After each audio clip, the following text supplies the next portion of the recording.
Welcome into Tom Lara Field at San Bruno Park. Tonight we have the San Francisco Seagulls returning home from a 3-game road trip, matched up against the Walnut Creek Crawdads. I'm Owen Daszko alongside Johnny Maldonado. The Seagulls right now on a 10-game losing streak, looking to create any momentum to get out of their slump.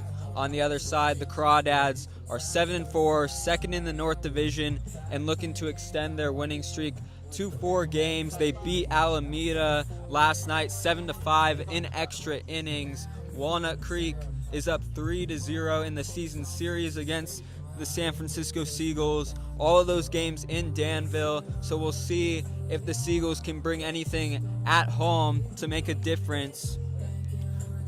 San Francisco coming off a gut-wrenching loss last night, 8-5 on the road in Sonoma.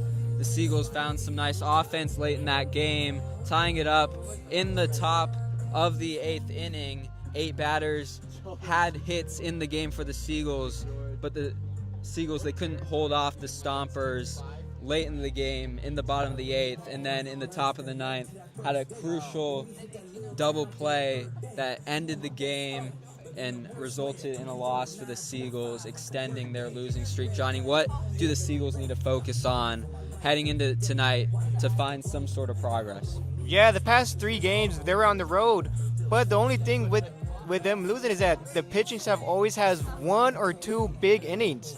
Such as last night, they had the first inning grand slam, putting up 5 runs, and just as you mentioned, they had a heartbreaking 8th inning with 3 runs and ending the game with a double play. But also on the 17th, they also had another big inning, which was back in the 7th with 6 runs, but the defense couldn't hold their own and they gave up 5 errors. And back when they played the Walnut Creek Crawdads in Walnut Creek on June 16th, they put up the big inning, came back in the 7th inning with 4 runs. Although the starting pitchers have been doing a great job, such as Theodore Soares pitching on the 16th, went 4 innings pitched, 2 earned runs, and 7 strikeouts in total for the pitching staff. Luden Heeland on June 18 with his start had 4 innings pitched, 5 earned runs, although at the collective they did put up 11 strikeouts in total, and they were able to keep them shut out from the 2nd through the 7th inning. So there are some positives here once the pitching staff is able to to keep their opponents scoreless, and the defense doing their job. The offense is more than capable of putting up runs. Yeah, what I'm looking for in this offense in particular against this Crawdads team, the 3 games they've played, only a combined 6 runs for the Seagulls. They need to get that offense going at the top of the order, in the middle of the order, all across the order. The San Francisco Seagulls need to step up on offense to help their pitching staff, to give them confidence as they build through, because what I've tended to see over this season is the pitching staff hasn't found their comfort until maybe a couple innings in, and the offense just hasn't had their back so far. Yeah, but on the positive side with the offense, they are ranked 6th in the conference with 60 walks, as well as 5th in home runs with 6, and in 3rd in at-bats with 398. So that means they are getting batters up on the plate multiple times throughout the game. And, that's your job as the offense, to get up there as many times as you can and see the pitcher, especially the starting pitcher. Pick up on patterns, pick up on pitches he loves to throw. And the more times you're up there, the easier it is to potentially see the pitches, what they're going to throw next. Yeah, going through the lineups real quick for the Crawdads. Batting first, TJ Woodson at 3rd base, Elijah Ramos at 2nd base, Ryan Ellis as the designated hitter, Riley Winchell at catcher, Bryden Bull in center field for the Crawdads, Kevin Parker at shortstop, Dylan Perez at left field, Barrett Ronson at first base, Shane Aldridge at right field, and then coming in the 7th to 9th inning stretch, you got Andrew Longacre at catcher, and then Jeremy Jones will be starting for the Crawdads on the mound. Going to the Seagulls side, we have Sebastian Ultreras at 2nd base leading the order, Jake Brewer at 3rd, Davis Gurman at center field, Tanner Wall at designated hitter, Christian Lamoth at first base, Derek Waldvogel at right field, AJ Hurtado behind the plate at catcher, Jacob Gilbreth at left field, Emilio Feliciano at shortstop, and then starting for the Seagulls, number 54, Cameron Boyd, getting the start on the mound, his second start, his first start coming at Sonoma. We'll see how he progresses after coming off Tommy John surgery and getting his second start this summer. Yeah, Cameron Boyd had a great outing last time, which was against the Alameda Emergents on June 13th. He ended up going 2 innings, 1 run, 1 earned, and he said he also felt great going into the last game. He said this time around he wants to stick with the same game plan, get a soft contact, as well as piling the zone early on. Yeah, and for Cameron Boyd, he likes his off-speed pitches. Favorite pitch is the curveball. His put-out pitch is the sweeper. He has an 87-mile-per-hour fastball. So we'll see how that progresses throughout the game. Obviously, he's coming off of Tommy John surgery and very limited starts since then. We'll see how comfortable he gets in his second start. His first start.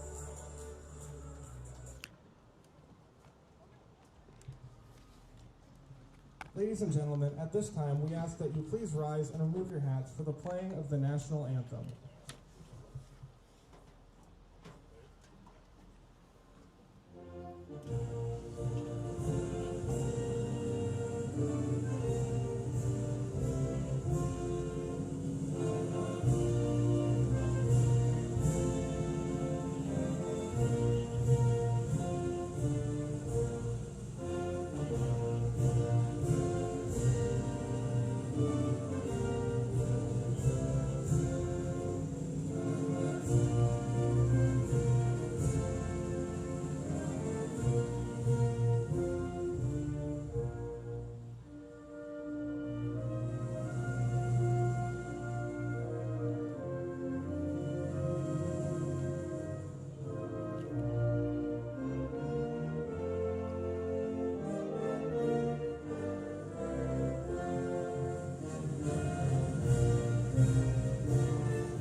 Forever!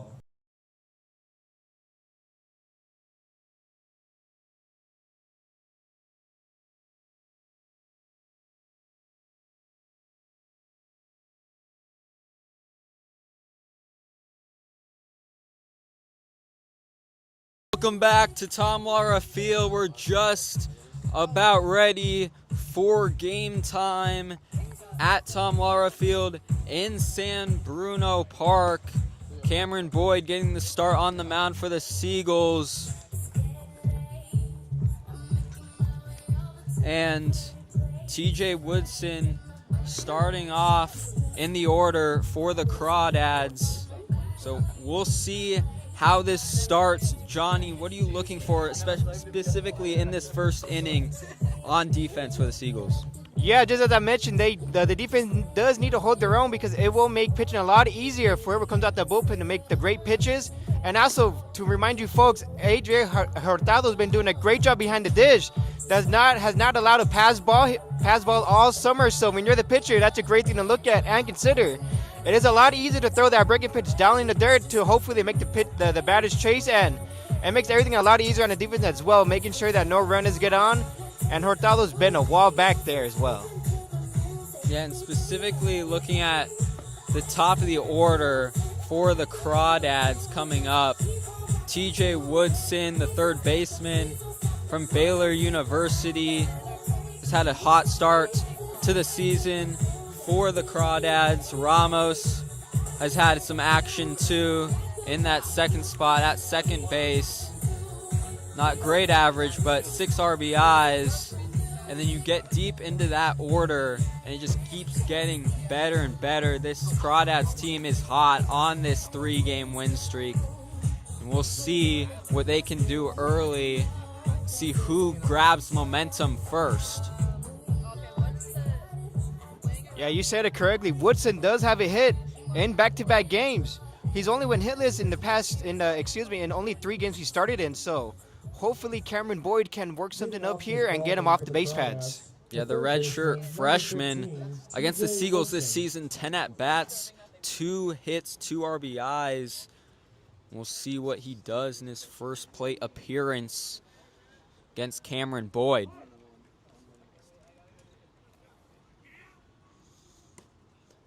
Down low, misses for ball 1.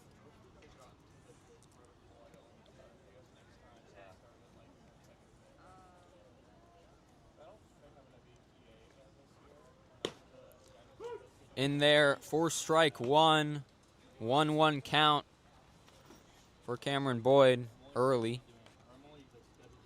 That's a great pitch to keep it down and away for strike 1. Let's just hopefully continues that, pounding the zone. TJ Woodson turns on one, and that's get by the 6-5 hole. He gets a single to start off the day for the Crawdads. Great pitch and even a greater swing. He was able to turn on that pitch and hit it right up to 6-5 hole, just as you mentioned. One early hit for the Crawdads. Now Elijah Ramos up to bat. Cal State East Bay product, hit .342 last season. Up high for ball 1.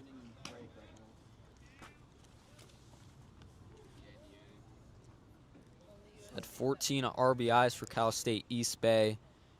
Has 1 hit total, played 1 game against the Seagulls this season so far on June 9th. Woodson steals second base. That's an early runner in scoring position for Walnut Creek.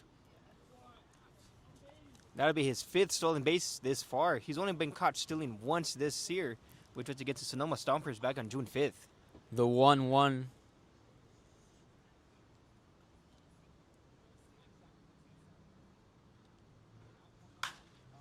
Ramos fouls that off down the right field line. 1-2 count now. I'm surprised Hurtado didn't try to throw down the second base to try to catch Woodson. He's currently 1 for 2. Ultrera talking to Boyd on the mound. He runs back over to second.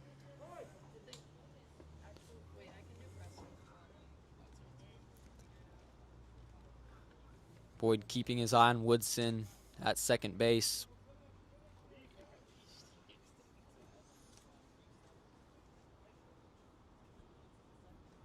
The 1-2. Ramos turns on it. Brewer collects, and he gets it to first for the first out of the inning for the Seagulls. That was a great play by Brewer. He got the ball, checked the runner at second base to make sure he went back to second, and was able to get the out at first base. A nice first out. Woodson not able to go to third. Productive out for the Seagulls. Now it's Ellis at the plate. Sacramento State last season. First pitch, strike 1. Ellis last season, .351 average for Sacramento State. 3 home runs, 33 RBIs. It started off the season strong. .321 average with 2 homers and 5 RBIs for the Crawdads.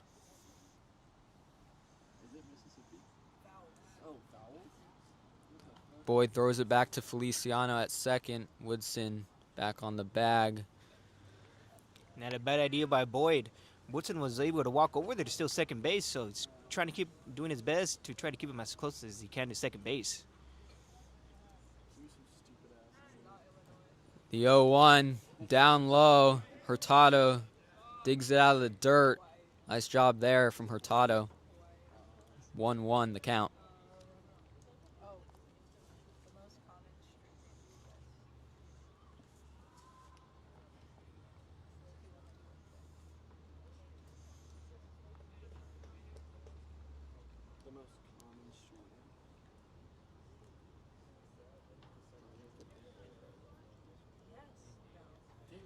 The 1-1. Woodson going for third. And he gets there safely. 2-1 count. Runner at third for Walnut Creek.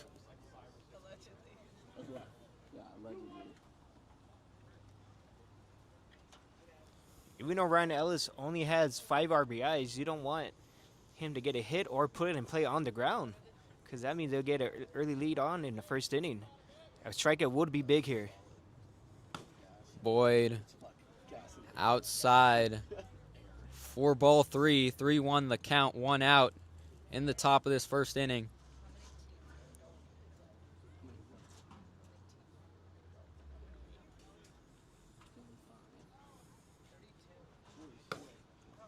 And Ellis leaves that off, and he'll get the walk.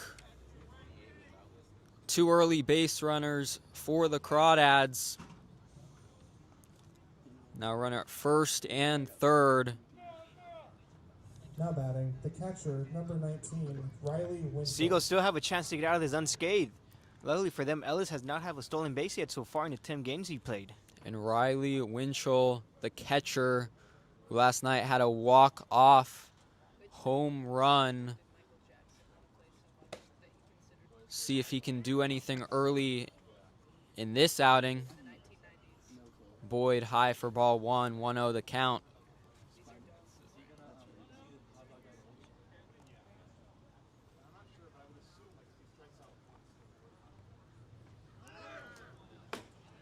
Another steal for Ellis.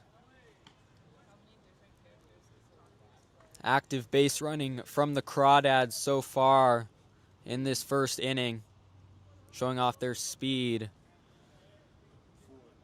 And that'll be Ellis' first stolen base this summer. I'm surprised Hurtado didn't try to throw, but good job on the pump fake to keep him at third base. Winchell fouls that off. Riley Winchell, 367 average, 12 home runs, 49 RBIs last season for Chabot College.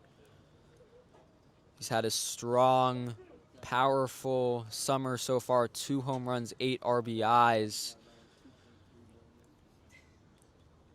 1-2 the count. Is outside.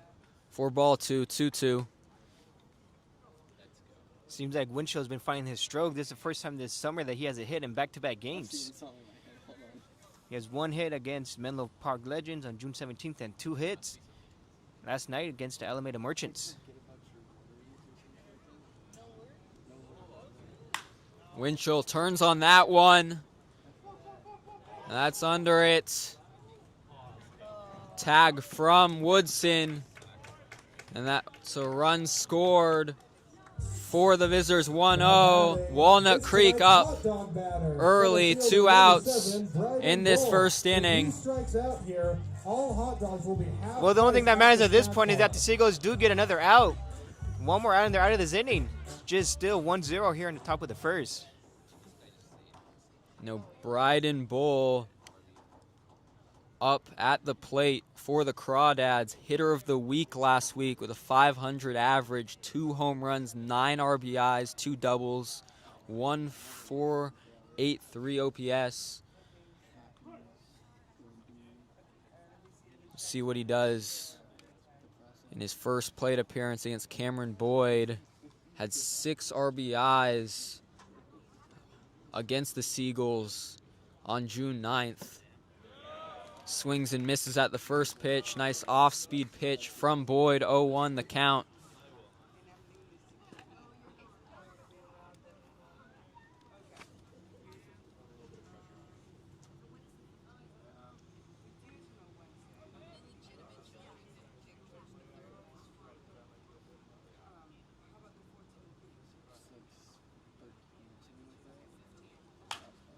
Red Bull pops it up.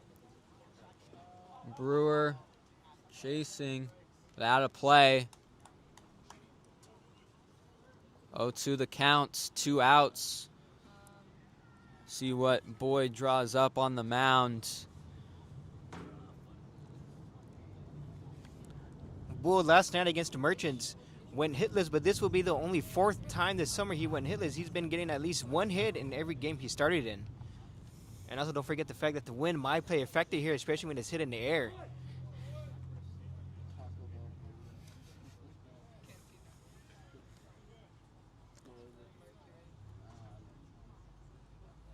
Boyd outside for ball 1. 1-2 count, 2 outs.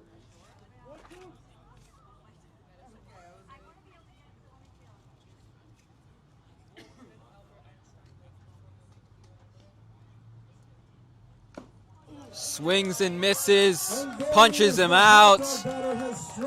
Cameron Boyd gets out of the inning. The Crawdads up 1-0 as we head into the bottom of the first.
Welcome back to Tom Lara Field. We're here in the bottom of the first inning. The visiting Walnut Creek Crawdads taking an early 1-0 lead off a TJ Woodson sac fly tag. And Sebastian Ultreras comes to the mound leading off for the Seagulls. Jeremy Jones on the other side on the mound for the Crawdads. Jeremy Jones at Ball State last season, 18 appearances, 26 strikeouts. Before then, he played at Shelton State Community College and then transferred over to Cal State Bakersfield. That's inside high for ball 1, 1-0 the count.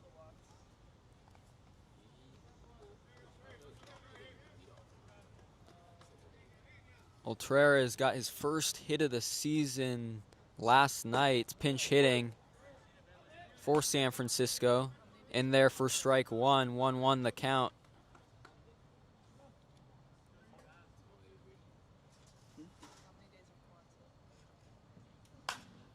Ultreras fouls that off.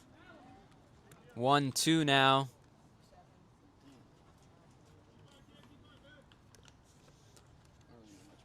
Ultreras limited action so far this season, 12 at-bats, but now he has a huge opportunity starting, leading off this game for San Francisco.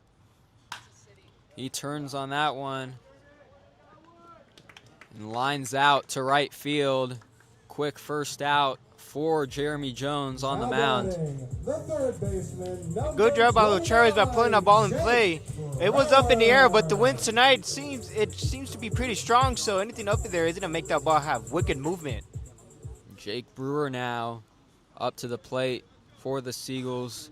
273 average so far, 3 RBIs and 33 at-bats this season.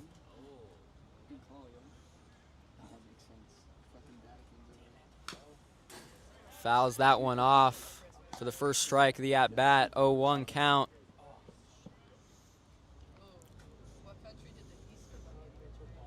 Yeah, with that 273 average, he does have a hit in 4 straight games now, so he is finding his stroke. So hopefully it continues on tonight. Jeremy Jones high on that. Off speed, 1-1 count, 1 out.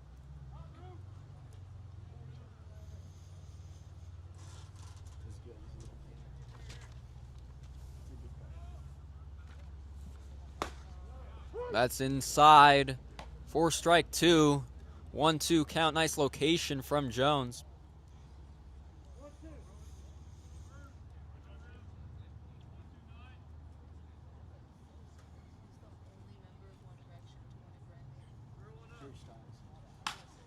Nick Brewer lines that to second base. Ramos snags it. Now batting, 2 outs. center fielder, number 9, Davis 2 quick ones Gurman. for Walnut Creek, and now Davis Gurman up to the plate for the Seagulls.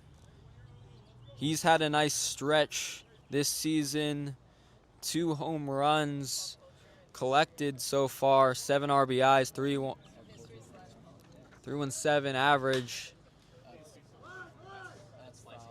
And that's fouled down the right field line, a long foul ball. Gurman just committed to Utah on Sunday the 14th. See what he contributes to them in his graduate season next year. Yeah, you said it correctly. Gurman's been having a great offensive season. He snapped his 5-game hitting streak last night versus the Sonoma Stompers.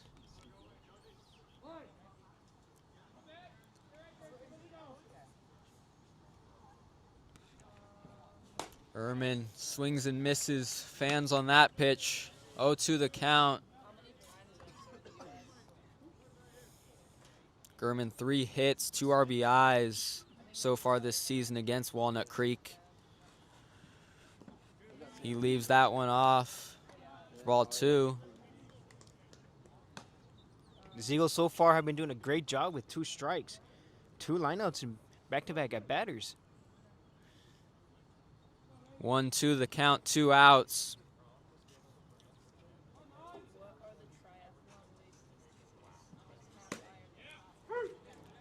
Strikes out looking.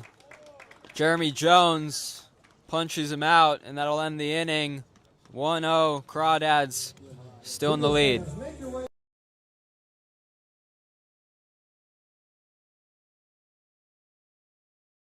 Seagulls fans, every great athlete has unique strengths. Every great student does too.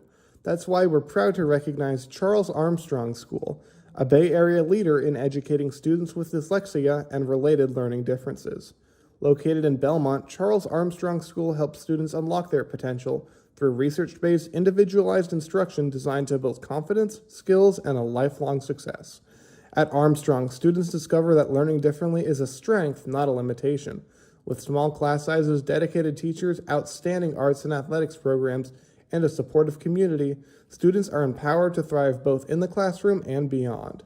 If you're looking for a school where students are understood, challenged, and celebrated, learn more today at charlesarmstrong.org.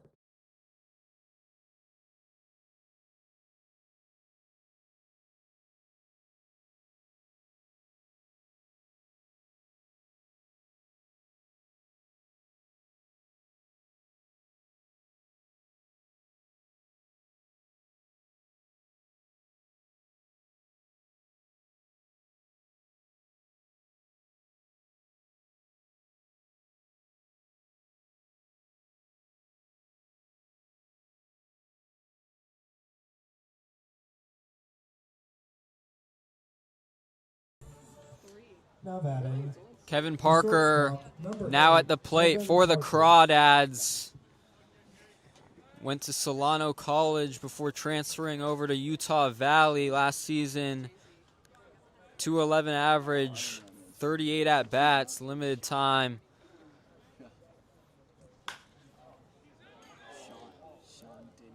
Fouls that one off, 0-1 count. In the last 3 games Parker appeared in, he's been hitless so far. So this could be a good first batter to face for Boyd to get the first out in the inning.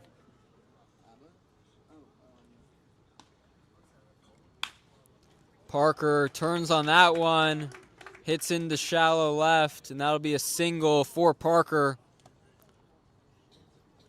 The Crawdads are doing a great job pulling the ball. That'd be the 3rd hit gone straight over the 3rd baseman. Crawdads doing a nice job turning on these pitches, getting it into shallow left, getting some base hits early.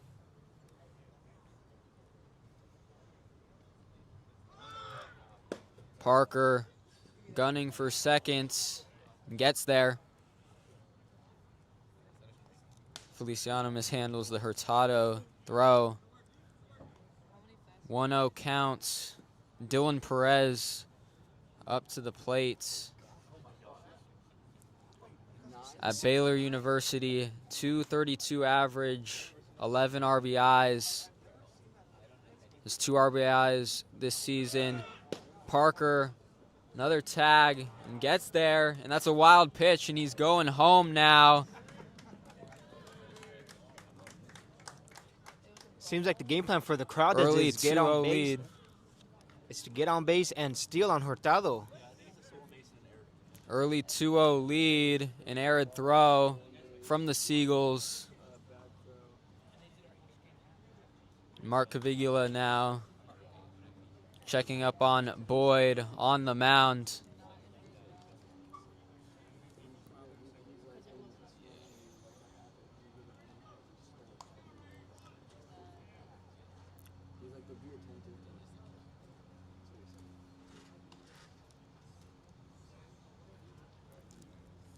They're probably just discussing the game plan more to at least calm him down a bit as he's throwing back-to-back balls to Perez. Boyd down low for ball 3, 3-0 count. Perez very patient, up to bat.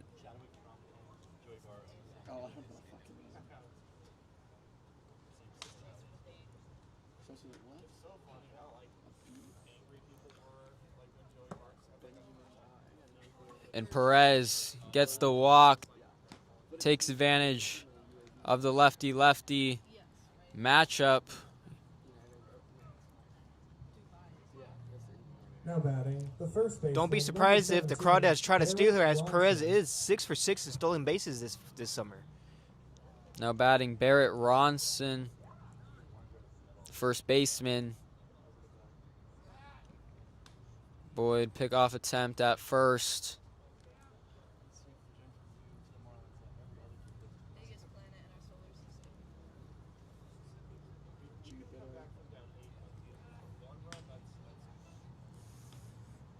Throws to first once again.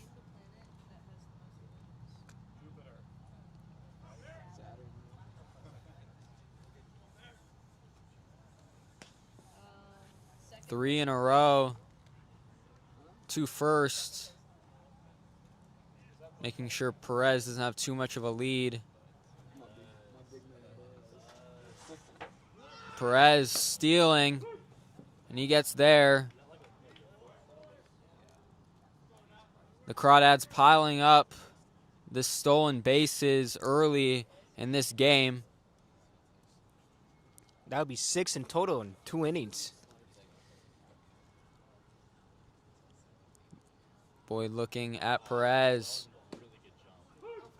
And that's an 0-2 count now. Strike in there. Nice off-speed pitch from Boyd.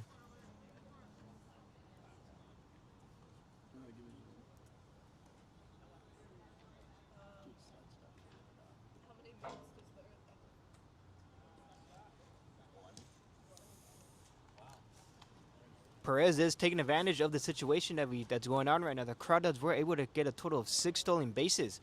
Hurtado's having some trouble trying to get them out.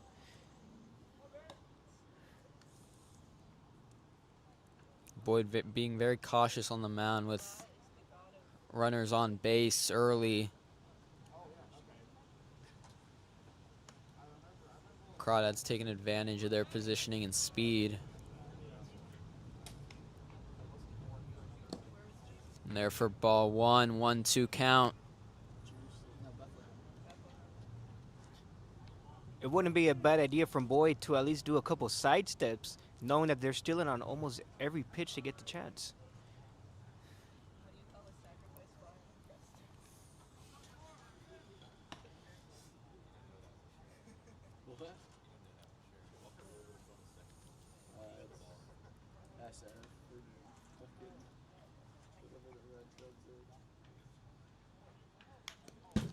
Ronson fouls that one off. Stays alive in the count.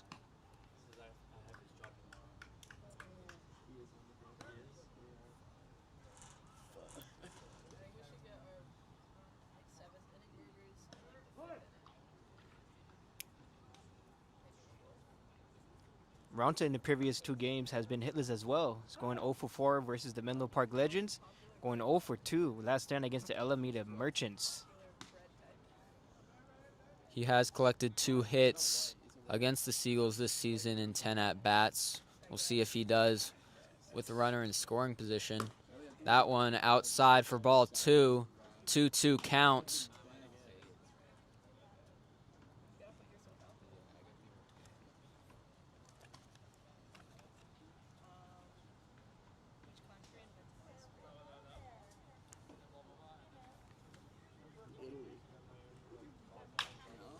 Ronson turns that one foul down the third base line. Stays alive once more. And during the 3 games the Crawdads did play the Seagulls, he's been hitless in 2 of them, on June 7th and the 9th.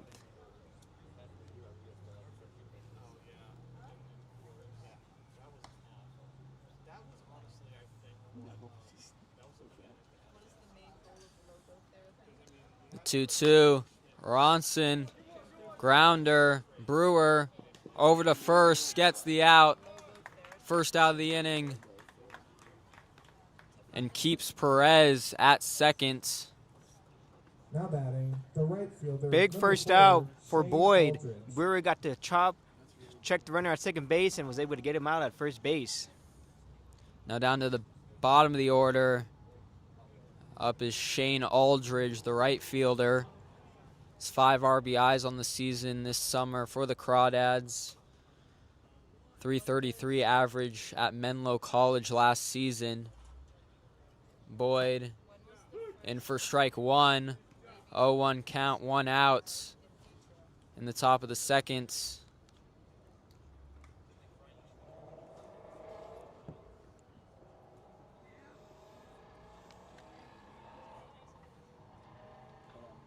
Boyd still checking on Perez. Outside, away for ball 1. 1-1 count. For Shane Aldridge, yeah, he's batting 188, but he does have a hit in almost every game he started in. He's only been hitless in 3 of the starts.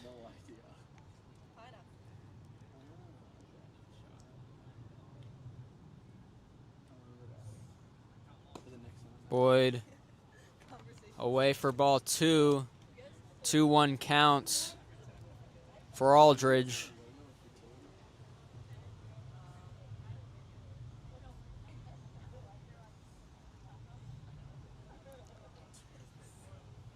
Lefty-lefty matchup. Outside for ball 3. 3-1 count.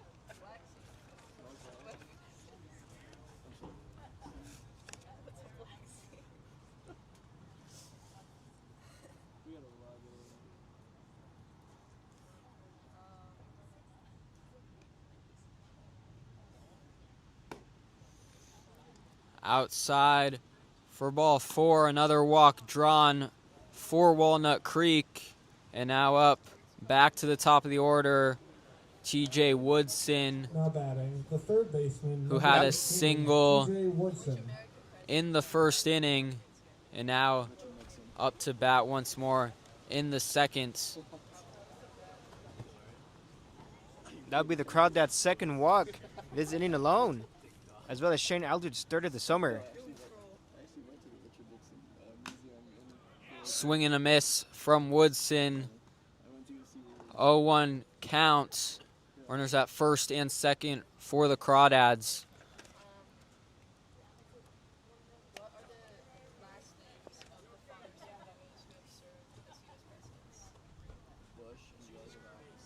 Perez tagging, gets there. Runners advance into scoring position at second and third base for Walnut Creek. Now Boyd in a pickle on the mound with 1 out in the top of the second inning. Woodson fouls that one off. 0-2 count. With that double steal we just witnessed, that would be the 4th in this inning alone. 7 in total with 3 back in the first.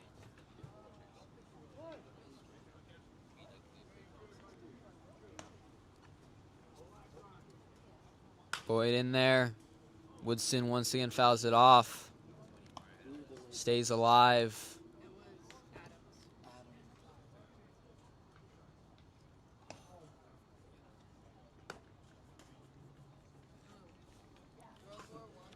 With Woodson single back in the first inning, that will make a three-game hit streak.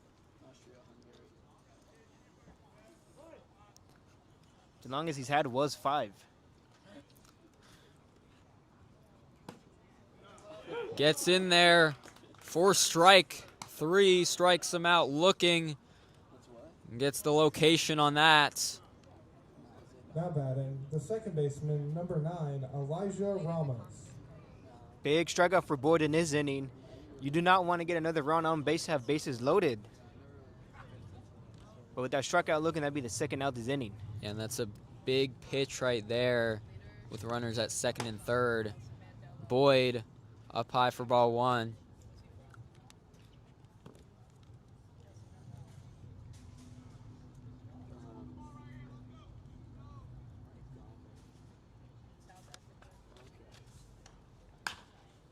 And Ramos into center, Gurman under it, and that'll end the inning for the Seagulls. They get out of it. The Crawdads get one more on the board, 2-0 Crawdads going in the bottom of the inning. Fans, mark your calendars. Join us on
Heading in the top to the bottom of the second inning, Tanner Wall now up to bat for the Seagulls. the designated hitter, See what he can do. Has 3 hits in 6 at-bats on the season against Walnut Creek.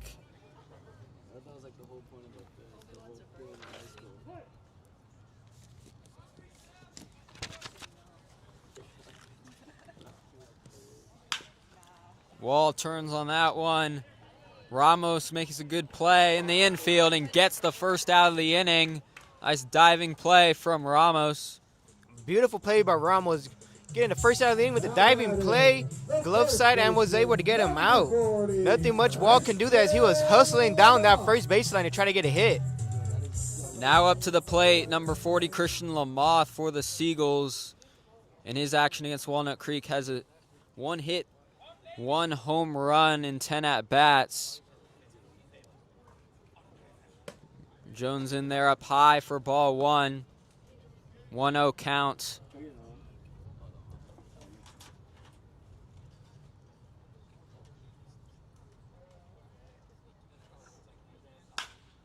Lamoth going opposite. And Perez is under it in left field. And gets second out of the inning. 2 quick outs for the Crawdads. It looks like the Moth just got under that one as that ball stayed up in the air. But that was a great jump by Perez. Took a first step back and was able to snag it down for the second out. And now Derek Waldvogel coming to the plate for the Seagulls. .250 average so far this season with 1 home run and 4 RBIs. Swings and misses at the first pitch, down and low. 0-1 count. Jones getting Waldvogel to chase at that one.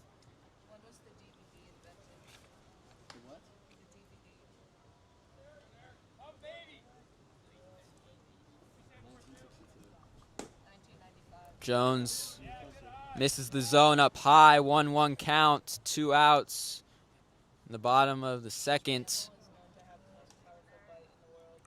Waldvogel having a great offensive summer. He's only been hitless in 4 out of the 10 games he started. Waldvogel fouls that one off. 1-2 count. Seagulls been having some great at-bats. They're limiting the strikeouts early on in the game, just putting the ball in play. The 1-2 in there for strike 3. Jeremy Jones ends the inning for the Crawdads. 3 quick outs.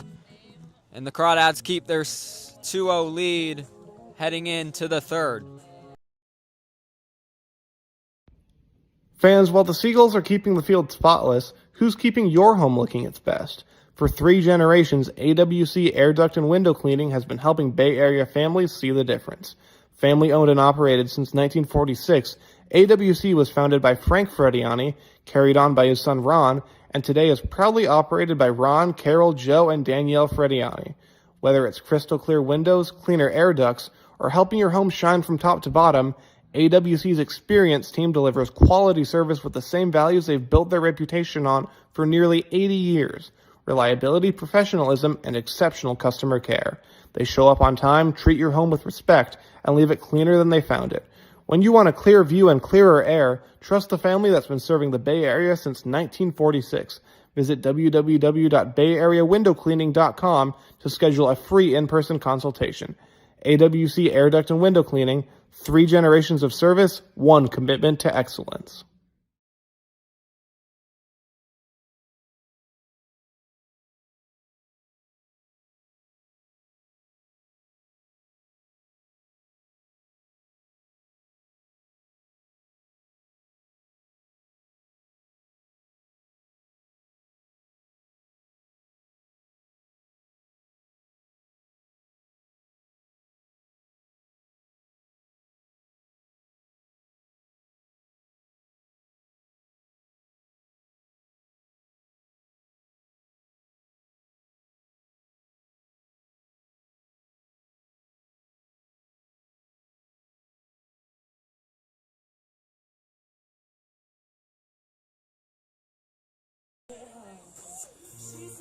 In the top of the third inning, Crawdads up 2-0. Mark Cavigula deciding to make an early pitching change heading into this third inning, For the Crawdads, bringing designated Caleb hitter number 2, Garrison Ryan on the Ellis. mound. His last appearance, 5 innings pitched, 7 hits, 4 runs, 7.2 ERA in that game against Alameda, and now he faces Ryan Ellis in his first at-bat.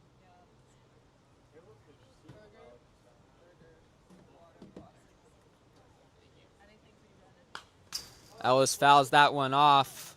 0-1 count.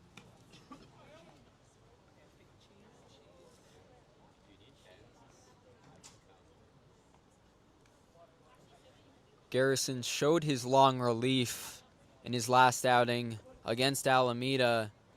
Shut out Alameda for a while until that 9th inning. Ryan Ellis to left field. Jacob Gilbreth under that one. Quick first out. The catcher, number 19. Good job by Riley Garrison by getting a Winship. leadoff runner off the base pads. They've been stealing like crazy the first 2 innings. But once you keep them off the base pads, no damage can be done. Good job by him. Riley Wittrell, the catcher now, to the plate.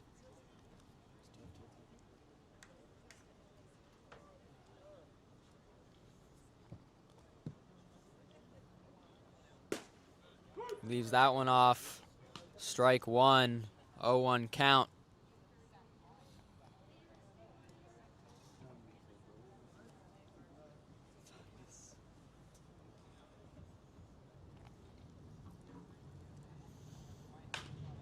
Witchell grounds that one the first. 2 quick outs for Garrison on the mound to start off this 3rd inning. Now batting, the center fielder. Number 2 pitches, 7, 2 Brian outs. Ball. Garrison is having himself an appearance in the top of the 3rd inning.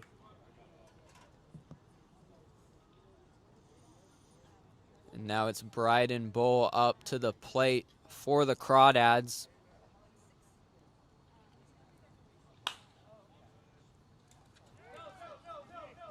And that one's fouled off out of play.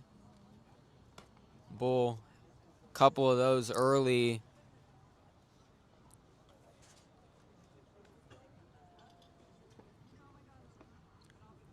Bull struck out his first time around back in the 1st inning to end the 1st.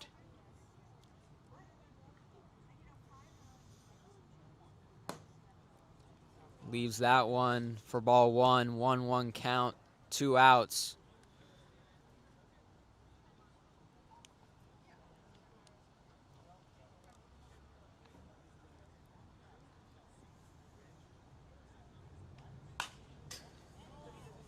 Bull fouls that one off, stays alive in the count.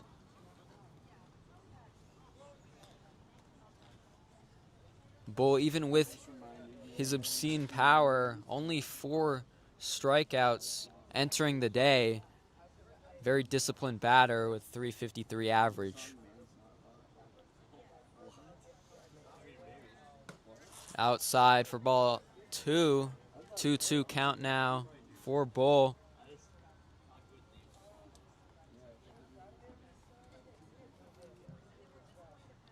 Garrison's doing what he can to get out of this inning and leaving the base runners off the base pads. And that's called strike 3. And that'll end the inning. Attention, baseball fans. Heading into Mark the the bottom calendar of the for 3rd. Saturday, July, as the Walnut California Creek up Collegiate 2-0. All-Star Game comes to great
Now up to the plate for the Seagulls.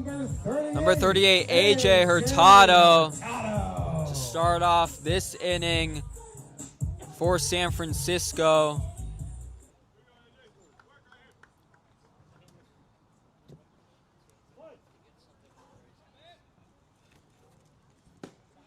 Leaves that one for strike 1.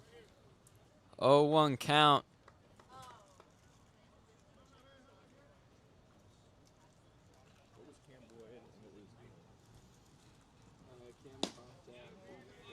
Down low for ball 1. Nice patience on the off speed from Hurtado. Great take by Hurtado. He could have easily swung at that pitch as it was started off outside the plate and it just completely fell off. The 1-1 up and in. 2-1 count.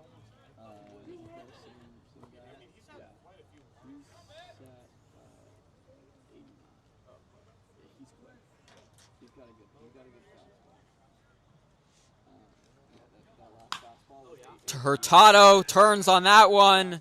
Gets into shallow left. An early single for Hurtado. It's what you need in the bottom of the order for the Seagulls. Number 22, Jacob. Good job by Hurtado getting the barrel to the ball and smacking it right over to 5-6 hold. Get himself a base hit. That'd be the first one of the game for the Seagulls, as they've been hitting the ball hard the first 2 innings, but now this one landed for a base hit.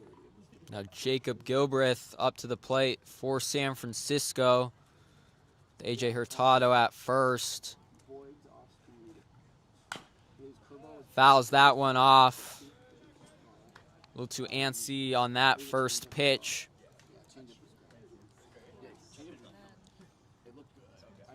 It's a good swing by Gilbreth, and just to mention, they are being aggressive on those fastballs, so hopefully they continue to attack it and the balls drop for base hits as they'll need it in this game today. Gilbreth into center.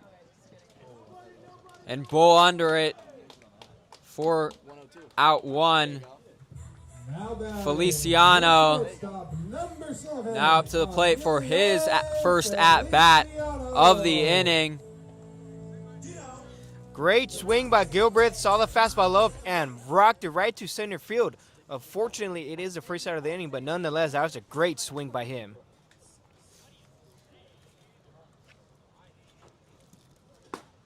Leaves that one for strike one, 0-1 count.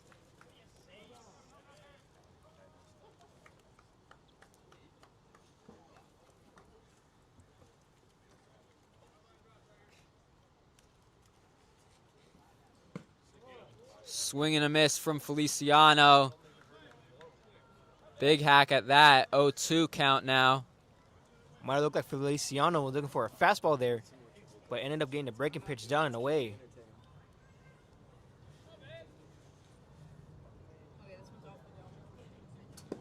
Swings and misses. That's a quick strikeout for Jones.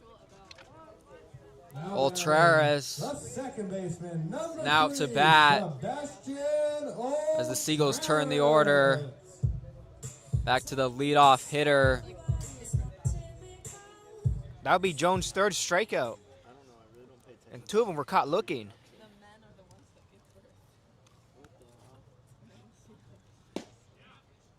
Ultrares couldn't leave that one off. 0-1 count.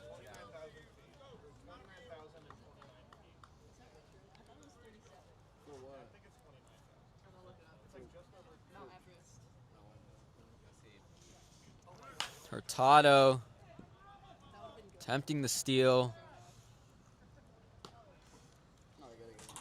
Looked scary a little bit on that steal attempt. Hurtado did trip on himself, but thankfully, Ultrares was able to foul it off.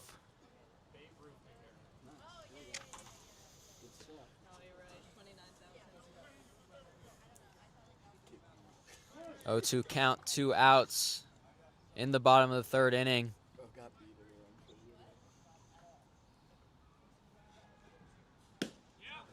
That's in there for strike 3. 3 quick outs. And Jones retires the side for the Crawdads. Heading into the top of the 4th.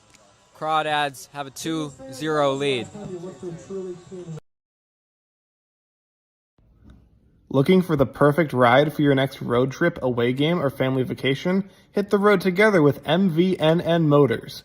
Whether you're heading to a tournament, taking the family on a weekend getaway, or planning an adventure with friends, our spacious 12 and 15 passenger vans make every trip easier, more comfortable, and a lot more fun.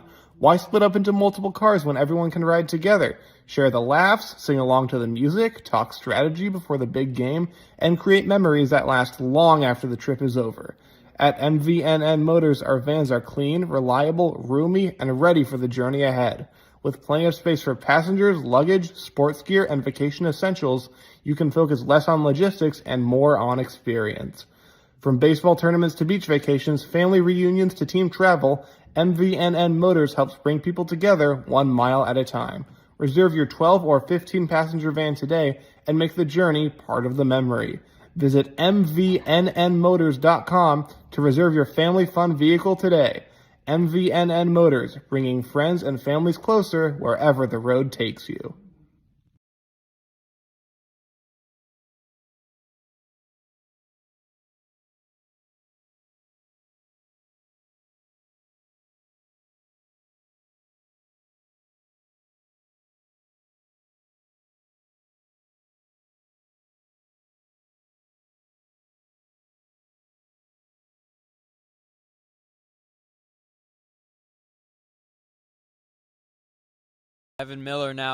Kevin Parker now up to the plate for the Crawdads. Caleb Garrison coming off a great first inning on the mound for the Seagulls. We'll see if he can continue that hot outing. Yeah, Garrison had a great outing back in the third inning. Was able to get out of a 1-2-3 and end the inning with the strikeout looking. Garrison up and in for ball one. 1-0 the count. Parker's first at bat, he ended up getting a single, stole 2 bases, and scored. In there for strike one. 1-1 count for Garrison.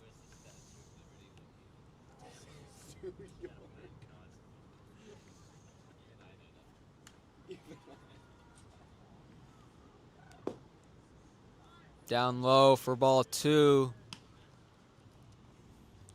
Not a bad pitch by Garrison. Trying to get him to chase something out of the zone low. Hopefully have him to get some soft contact to roll over. Parker leaves that one, but called strike 2. 2-2 count.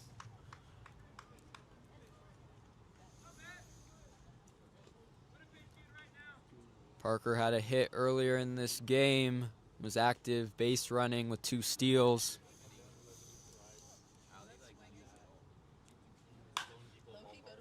Fouled up.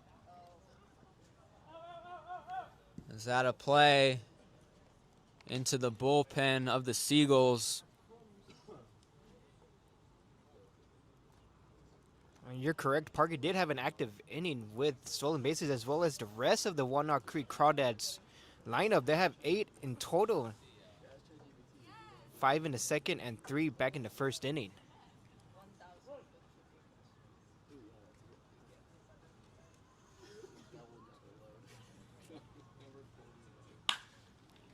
Parker turns on that one, and it's lifted over the reach of Gilbreth, and Parker will get extra bases with a double. Gilbert did all he could, read the ball right, took a step back first. The ball was hit right over his head with the leaping attempt. Now it's Dylan Perez at the plate for the Crawdads. Another guy that was active base running. Had 2 stolen bags for Walnut Creek.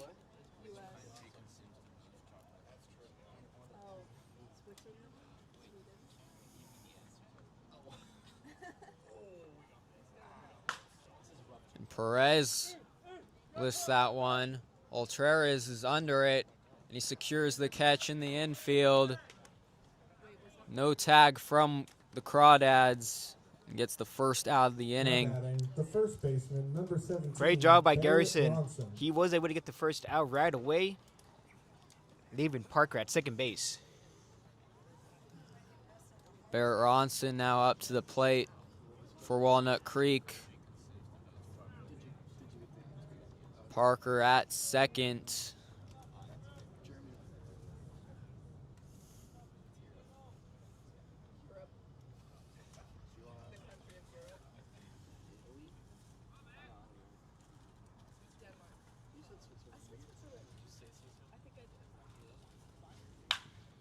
Ronson turns on that one, it hops, and Gilbreth, Parker digs in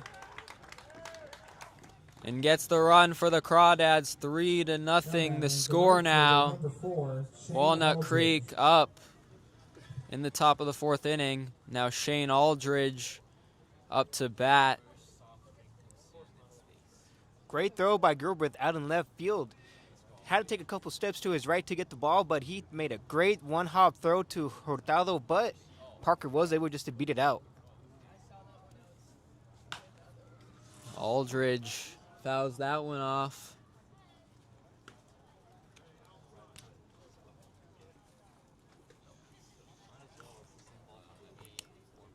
Oh, 1 count, runner at first with 1 out in the top of the 4th inning.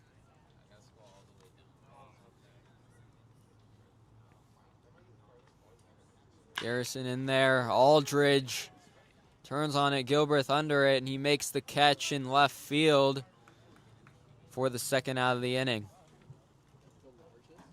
Now batting. The Great third way to baseman, bounce back number after an 15, RBI single given up by Woodson. Garrison. He was able to get the 2nd out to lazy pop out to left field. Crawdads back up to the top of the order. TJ Woodson up to the plate.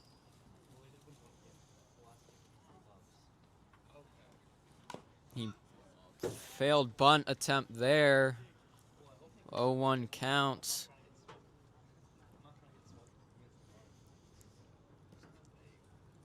The last time Woodson came up to bat, he struck out looking back in the 2nd inning.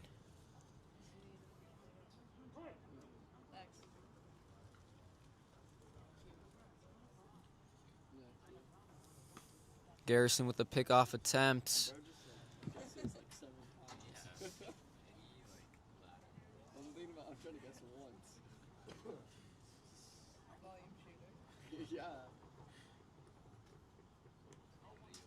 Garrison in there for strike 2. 0-2 count now with 2 outs.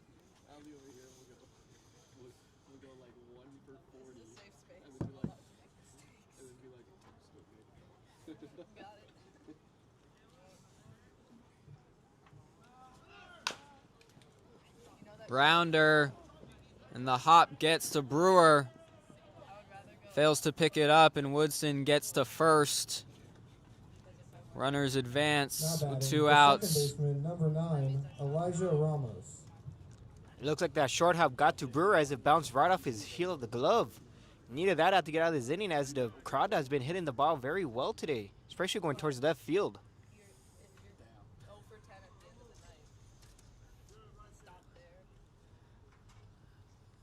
Now Ramos up to bat. Spin off to a great start, and he turns on that one into shallow left. Ronson turns, digging for home, and he's going to get there. Another run for the Crawdads. They take a 4-0 lead. Now batting. The Gilbreth got lucky on that one as that ball number 2, sailed Ryan over the Ellis. cutoff guy.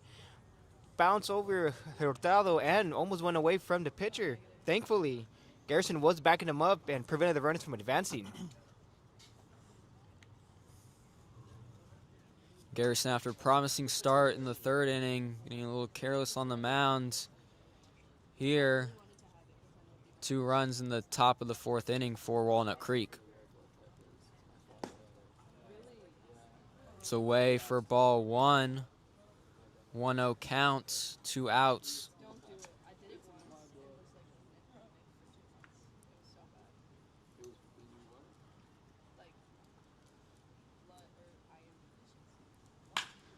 And Ellis turns on that one, and the wind will take that, let it bounce. Woodson digging for home.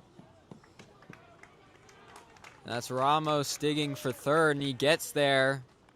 5-0 lead for the Crawdads in the top of the 4th inning. Garrison losing some command on the mound, and Cage Cascone will check in on him on the mound for a visit. 3rd RBI single by the Crawdads this inning alone. Pulling the ball in play very well, hitting it hard, and it was like to seeing the pitches right out of his hands. They tried to get Ramos rounding 2nd, heading to 3rd, but his speed was able to beat the throw.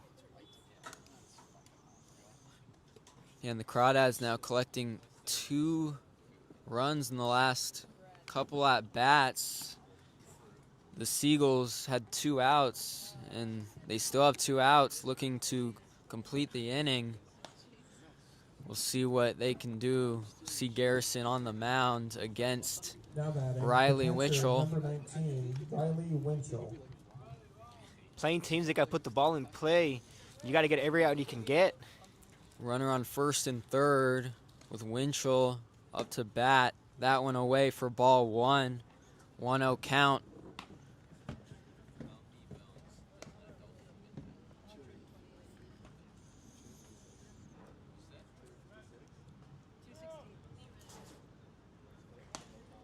Now it looks like Hurtado's put on the play with first and third.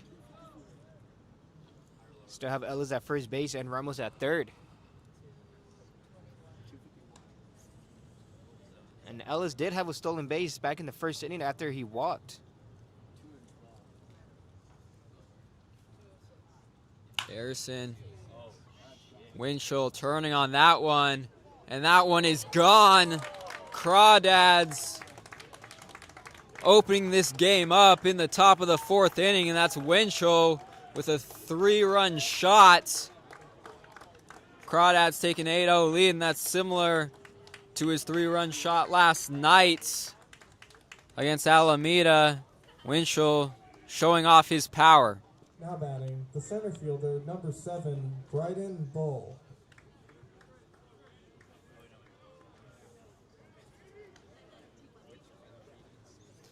Braden Bow in his first 2 at-bats struck out twice, 1 swinging and 1 looking.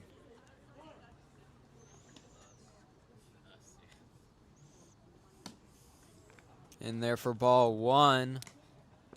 See if the hitting in this inning is contagious for one of the best hitters on the team in Bryden Bull.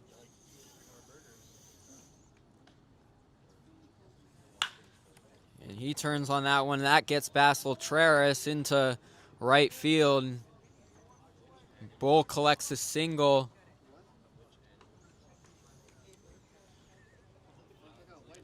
And it looks like the Crawdads have batted around here in the 4th inning. Kevin Parker led off the inning with a double. Now batting, the shortstop, number 8, Kevin Parker.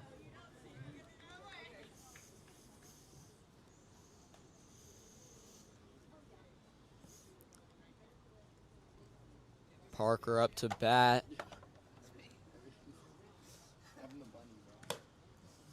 He leaves that one for ball one. 1-0 count. Garrison's job now is just to limit the damage and get out of this 4th inning.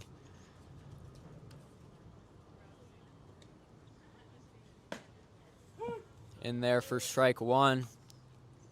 1-1 the count. I wonder what Brewer's thinking down there at third base, wondering if he should have got that, made that 3rd out to end the inning. That one's low and away for ball two. 2-1 count, 2 outs.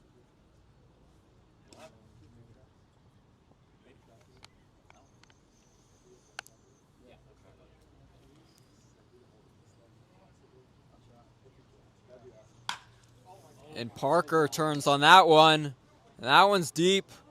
And that one is gone. Kevin Parker, hot start to this game, continues. And the Crawdads get into the double figures, 10-0 in the top of the 4th inning. Walnut Creek has exploded this game open. Now batting, the Crawdads are left certainly fielder, number 22, taking advantage of the Cody mishapped Perez. play by Brewer.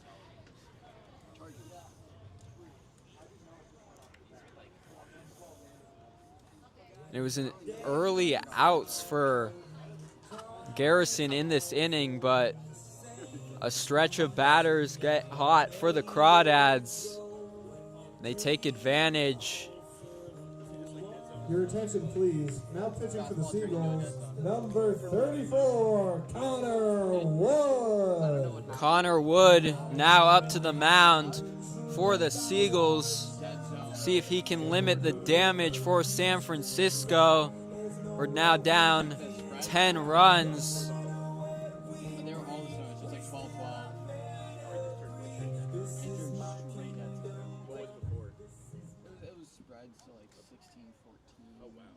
For a fastball, we had like a little bit of ride. Those weren't like the ones that were riding back. Anything that was riding low was like negative to like 14. Connor Wood an 0-1 record. 4 appearances so far, 5 2/3 innings pitched for the Seagulls this season, has 6 strikeouts.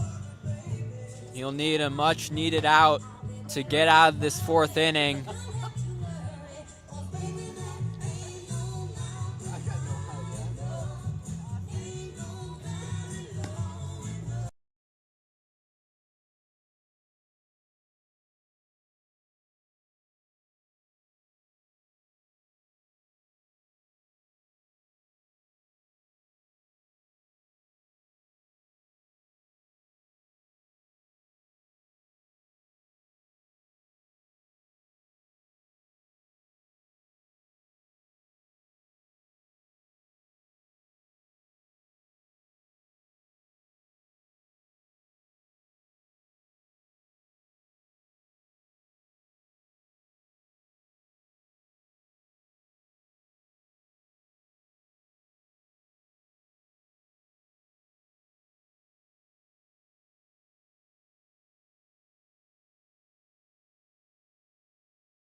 Now Dylan Perez up to the plate Still against batting for the Connor Crawdads, Wood. left fielder number 22, Dylan Perez. This is just a survival at bat for the Seagulls to get out of this inning. That one in there for strike 1. 0-1 count.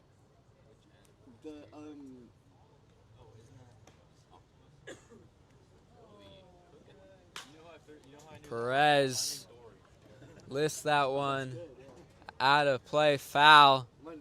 0-2 count early.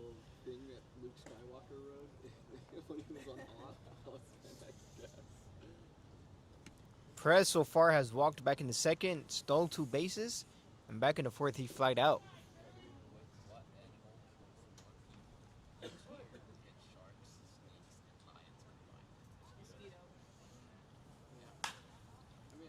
Perez fouls that one off. Stays alive.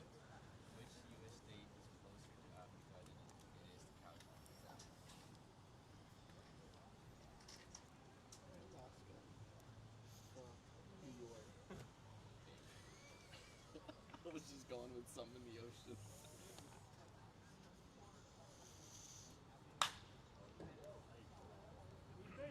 Fouls it off once again.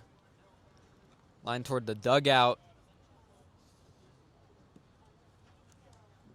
This will be Perez's 5th pitch in his at bat alone. And he's down 0-2, doing what he can to get on base for his team to continue hitting.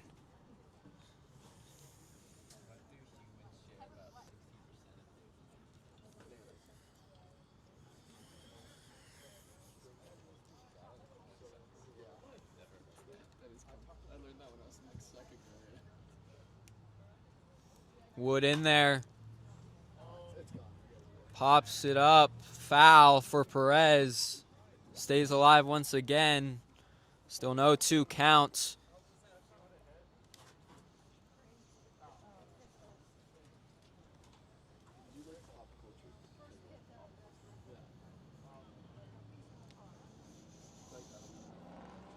The 0-2 in there. Strikeout swinging. Wood gets out of the inning. Retires Perez. And limits the damage for the Seagulls as Walnut Creek heads into the bottom of the 4th, up 10 runs.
And number 29. Now up to the plate to start off this fourth inning for the Seagulls, Jake Brewer.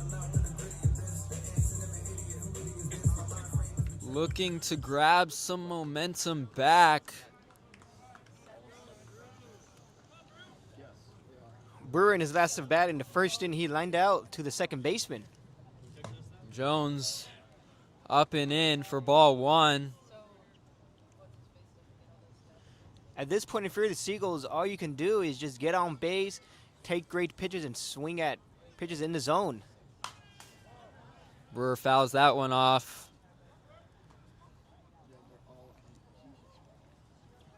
Their offense has been doing a great job at putting the ball in play, as they do have a couple of lineouts. A couple pop-outs, but nonetheless, they are putting the ball in play early on in the game. If they continue to do that, hopefully they can cut the deficit in half soon, as we're only in the bottom of the fourth inning.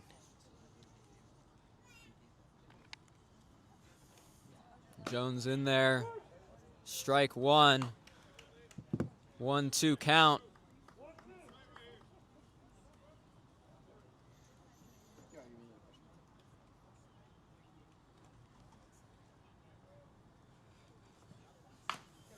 Brewer is jammed. Jones over to first, gets the first out of the inning. Now it's Davis Gurman up for the Seagulls. Gurman did strike out looking back in the first inning to end it, but it seems like it's been a pattern for the Seagulls. Although we're only in the fourth inning, but through the first three, they've been striking out looking to end each inning. Jones gets the off speed in the right location for strike one. 0-1 counts. If anyone can get this offense going, it's Davis Gurman for the Seagulls. And he lifts that one, and that stays fair. And he'll turn for a double. And he'll reach third. Perez couldn't find it in left field, and Gurman with that speed turns it into a triple. Good job by Gurman, turning on that ball, and it kept rolling away from the left fielder Perez. Gurman was able to read that and able to get three with only one out.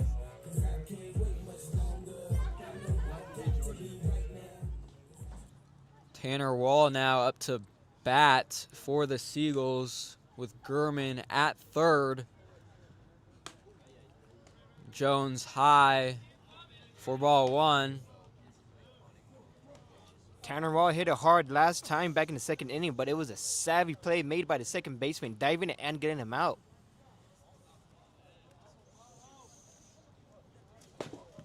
Wall swings and misses that one.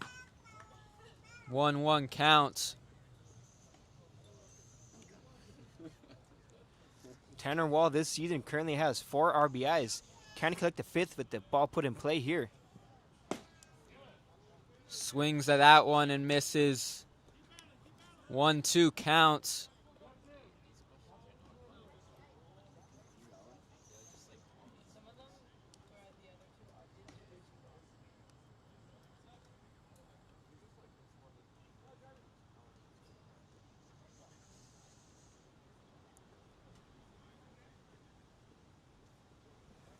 Jones deals.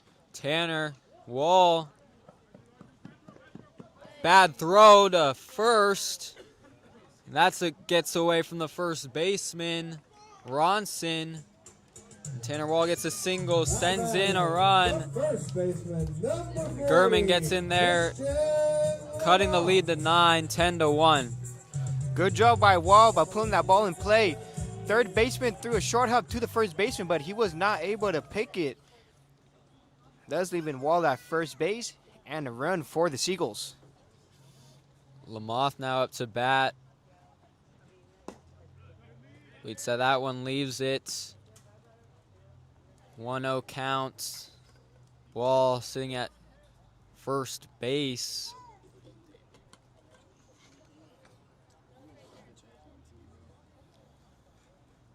The 1-0 down low. And Wall will advance to second on a wild pitch from Jones. 2-0 count. Lamal's first time around, he ended up flying out to the left fielder back in the second inning. Base knock would be huge for the Seagulls right now as they're down by 9 runs. Start early in the game, though, it's only the bottom of the 4th. Jones high for ball 3. 3-0 count, 1 out to Lamoth.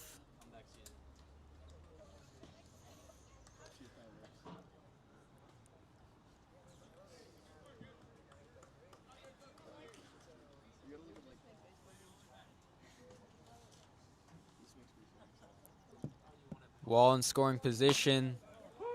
3-0 pitch in there for strike 1. 3-1 count. Since June 13th, Lamal's batting average has dipped quite significantly. Went from 304 down to 265 in 4 games. And he grounds that one. And Parker makes the play at first for the second out of the inning. Wall advances to third. That's a great at-bat by Lamoth. Productive out is all you need at this point. Now batting, Advancing right Wall to fielder, third base and still got number another chance to 22, score here. Waldvogel up to bat for the Seagulls. He had a strikeout in his first plate appearance. Seed pitch for strike 1.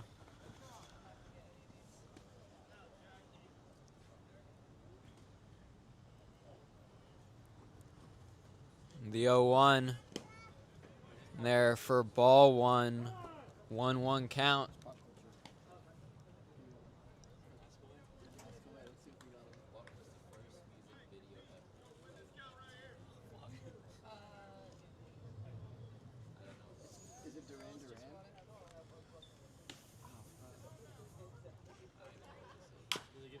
Waldvogel, fans on that foul. 1-2 count, 2 outs in the bottom of the 4th inning.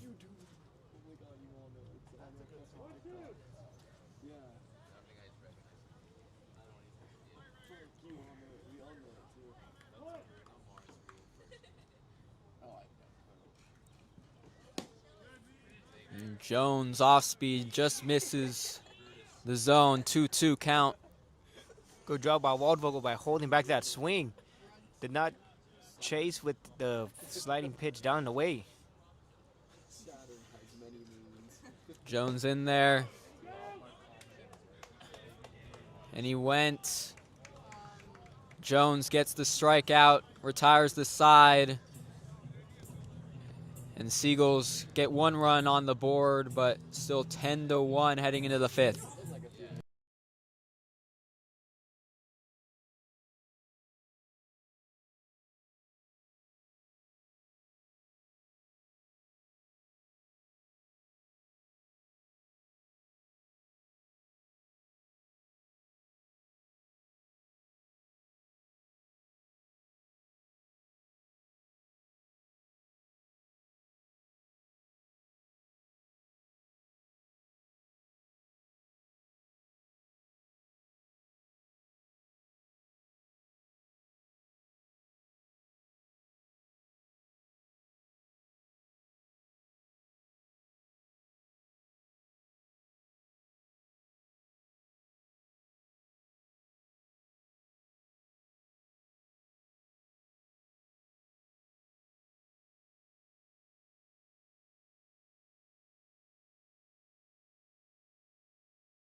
Now it's Ronson up to the plate for the Crawdads. 17, Barrett Ronson.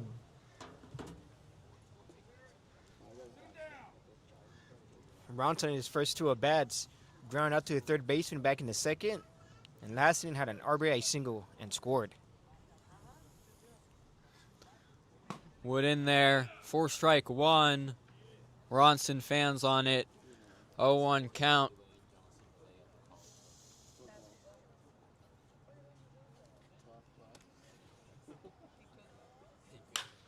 Ronson, it's the hit into center field, and Gurman's under it for the first out of the inning. Quick two-pitch at bat for Connor Wood. And that's the efficient pitching you need if you're the Seagulls. Great job by Wood by getting the leadoff batter out. Crawdads been getting the leadoff guy on almost every inning, stealing bases, making chaos on the base pads, but thankfully that was a lazy pop out to center field.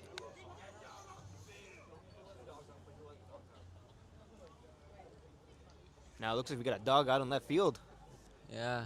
The 10th player for the Seagulls. Gilbreth will chase him away in left field.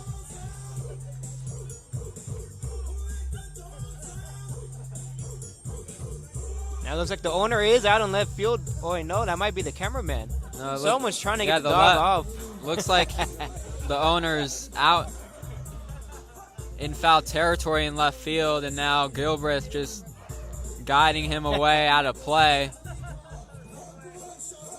The dog is trying to replace Gilbreth. Now he's running back deep into the field of play.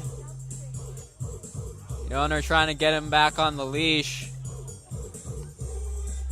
They should have got him a weenie from the snack stand. He's out of there.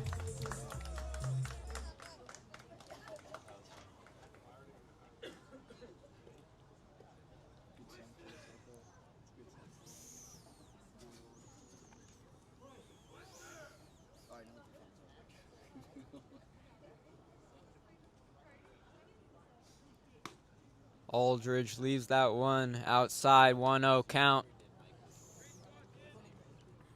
Wood just walked back in the second inning for his first at bat, and back in the fourth, he popped out to left field.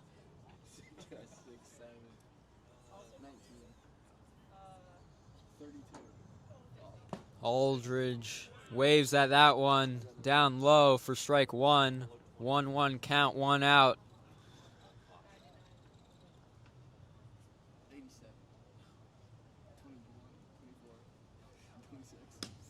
That one inside for ball 2.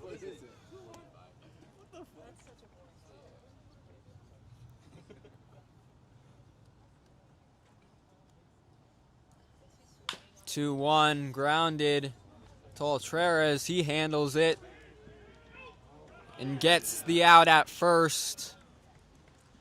Aldridge was running for it, but Altreras in time with the throw. Great play by Altreras. That was a big chopper right to second base. And with his quick hands, he was able to get the speedy Aldridge out at first base by a step. Now TJ Woodson back up to the plate for the Crawdads. Leaves that one for ball 1. 1-0 count, 2 outs. Now any pitcher that comes out of the Seagulls bullpen is going to be a big outing. They are down by multiple runs early on, but if they continue to keep them scoreless, they do have a chance. In there for strike 1, 1-1 count. This would be a big inning from Wood. Got out of that inning last in the fourth, and now has a chance to get out of it with Woodson. 1-2 count after Woodson fouls it off.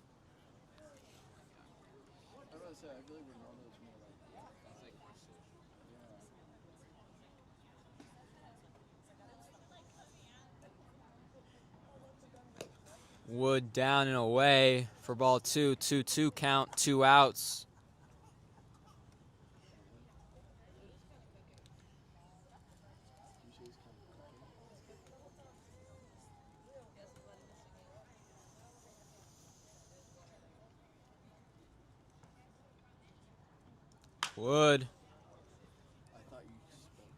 Woodson fouls that one off on the 2-2, stays alive. A little bit early on that swing. Yeah, that pitch was open away, and he was able to get some barrel on it to turn on it. The 2-2 just outside. Full count now, 3-2 for Woodson. Not a bad idea by Hurtado. Pitch was off the plate, but he did what he can to try to frame it and try to steal a strike. Count full, 2 outs. Woodson fouls that one off. This would be Woodson's 8th pitch in his at-bat. He just continues to fight up there.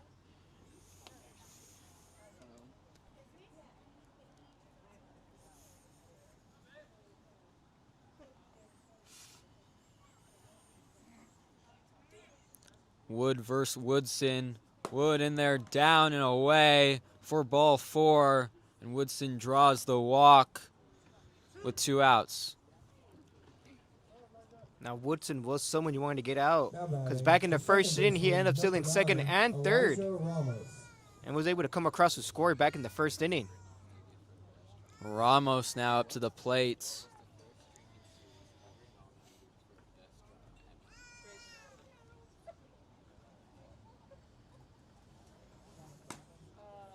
Ramos leaves that strike 1, 0-1 count.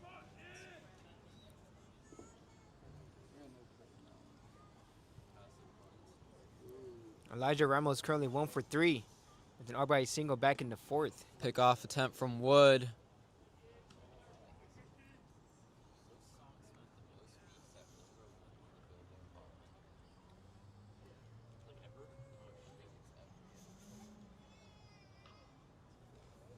Wood on the off speed. Ball 1, 1-1 count.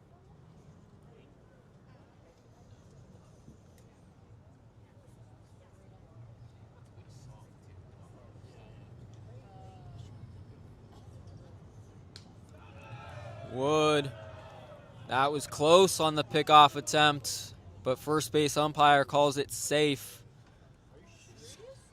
Count remains 1-1.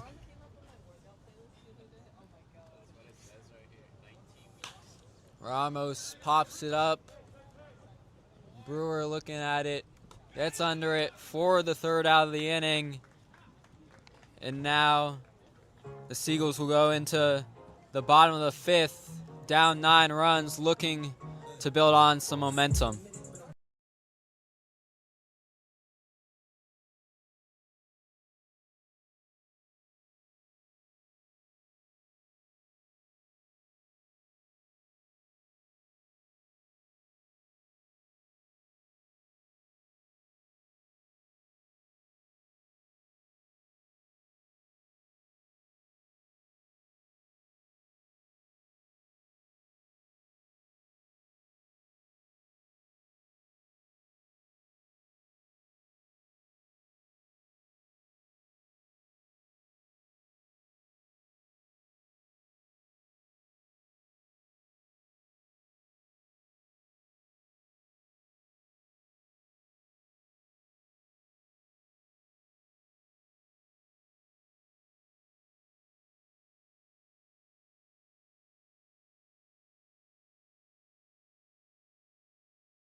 Crawdads making a pitching change on the mound. Miles Tenscher in for Jeremy Jones. Tenscher 1-1 record this season, 4 appearances, 3 2/3 innings pitched, 7.36 ERA with 8 strikeouts. And now it's AJ Hurtado at the plate for San Francisco.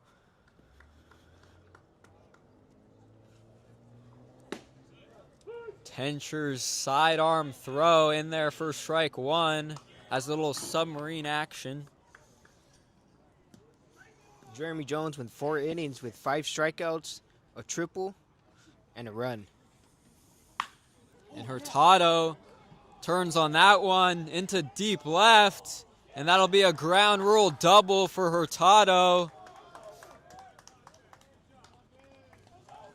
Hurtado's currently 2 for 2 with the single and the double just right now. He's doing a great job swinging the bat in this game. That was a nice clean swing from Hurtado. Read Tencher's submarine pitch to a T.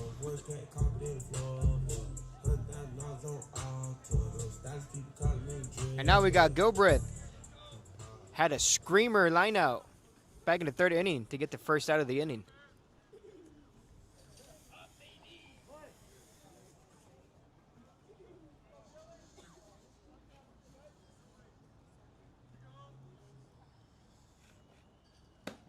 Gilbreth leaves that one off. That's in for strike one. Tencher's pitching out of UC Berkeley. Ball one, excuse me. Made 11 appearances with the 8.31 ERA.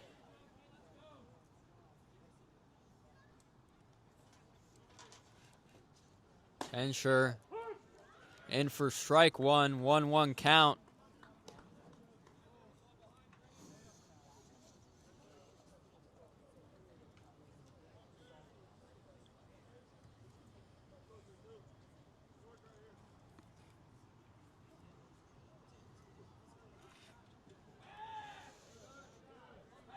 Tencher glancing at second. Hurtado.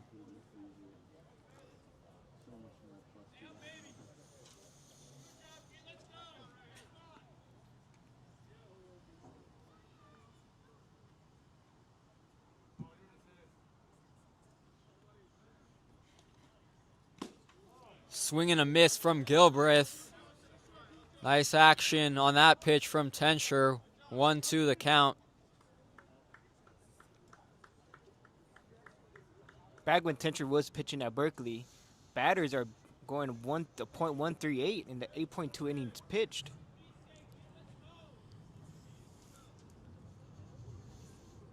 The 1-2. Away for ball two.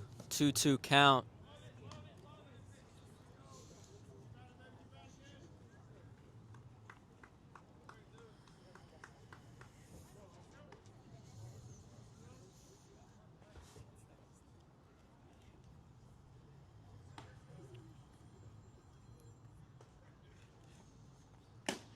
Swing and a miss from Gilbreth.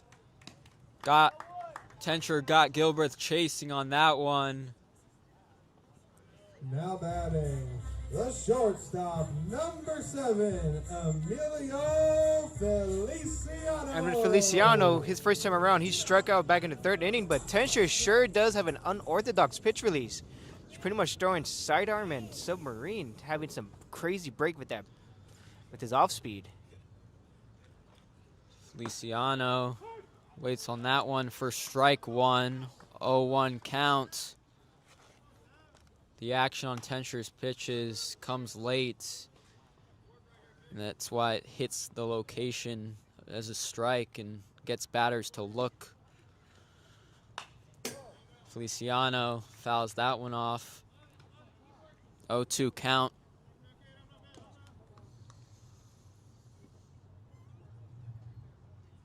That break does have some late action. Gilbreth thankfully was able to hold back on one of those swings to prevent a strike 3, but ended up striking out anyways.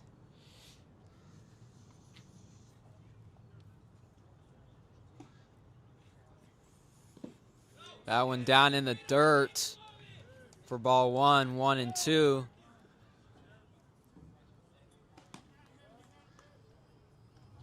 Now Hurtado standing out second base does have some pretty good speed for a catcher. So a base hit out into the outfield gives him another chance to score.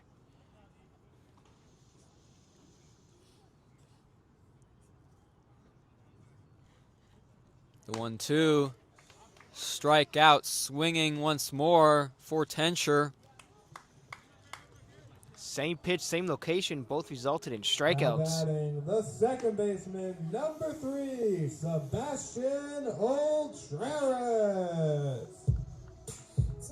Now it's Sebastian Ultreras. Seagulls back to the top of the lineup. We'll see if they have any success on Tenscher. Ultreras lined out to right field and struck out his first 2 at-bats.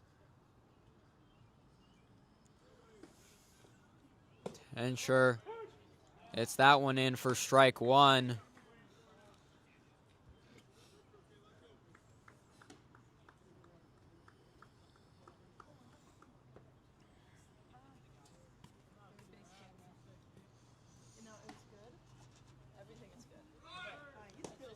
Hurtado steals third. Nice base running from Hurtado. Great job by him. Hopefully this does wake up the offense to get some magic going. As they're able to get on base, they do have a team average of a .331 on base percentage.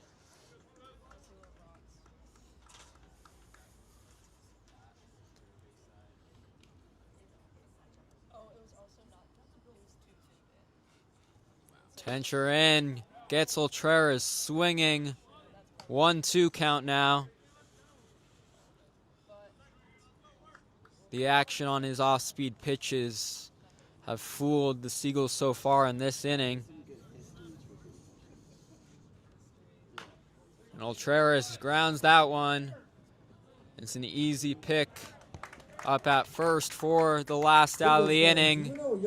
And the Crawdads keep their 10-1 lead heading into the 6th.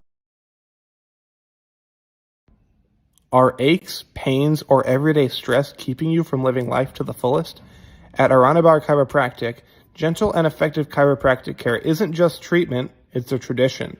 Dr. Jorge Aranabar and his team utilize individualized therapies and proven chiropractic techniques designed to help you find lasting pain relief, recover from injury, and achieve total body wellness. Whether you're dealing with back pain, neck pain, sports injuries, or simply looking to improve your quality of life, Aranabar Chiropractic is committed to helping you feel better when you leave than when you arrived. There are many roads to wellness. Let us help you find the one that fits your lifestyle. Visit www.aranabarchiro.com. That's ARANIBARCHIRO.com. Aranabar Chiropractic. Your path to better health starts here.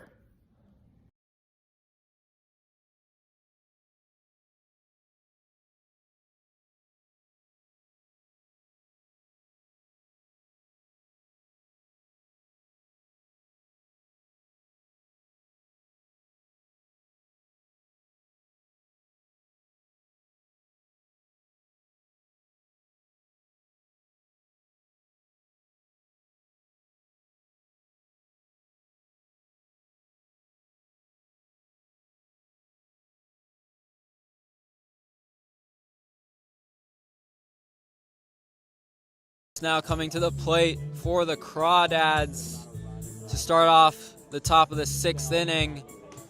They have a 10-1 lead. Ellis is currently 1 for 2 for the day. Has a walk, fly out to left field, and has an RBI single. And he was ended up going to score back in the 4th inning. Yeah, of course. Did you know it's like good? Let me know. Wood I'll give you a crash course. away for ball 1. 1-0 count. What the hell is a dead zone fastball? Because she was like, they told me my fastball was dead zone. Wood. And he's like, I have no idea what Zealous to foul that off. 1-1 count.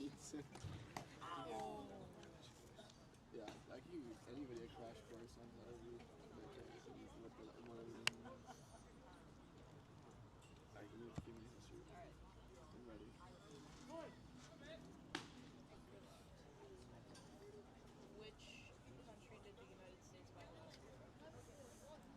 The 1-1 I'm sorry. Which country? in there for ball 2. 2-1 the count. Wood did a good job coming in the 5th inning to hold them scoreless. Although he did give up a walk, but he was able to get out of it with the foul out to end the inning. In there for strike 2, 2-2 count.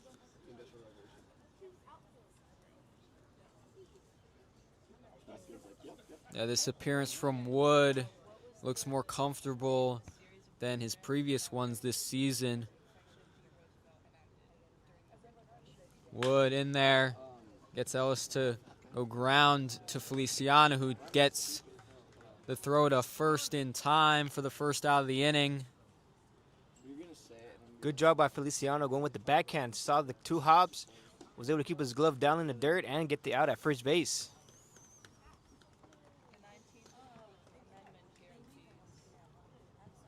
Now it's Riley Winchell up to the plate for the Crawdads.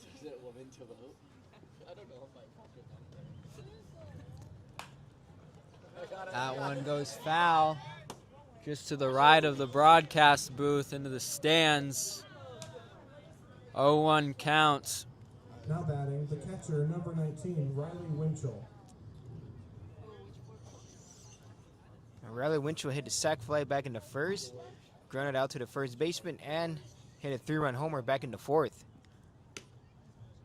That one away for ball 1. Yeah, Winchell showcasing his power over the course of this week so far.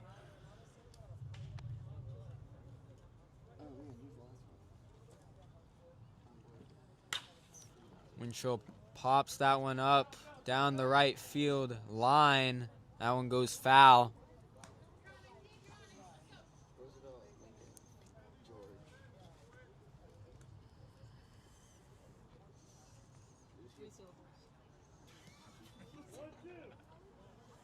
One, two counts.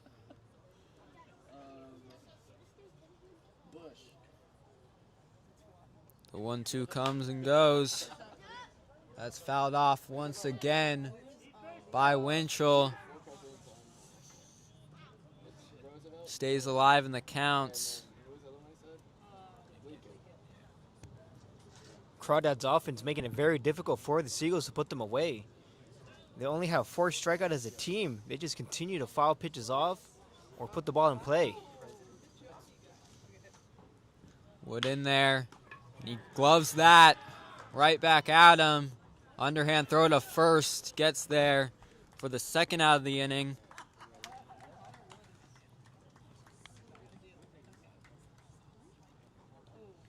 Now batting, the center fielder, number 7. Now this is how the Bull. fourth inning started off.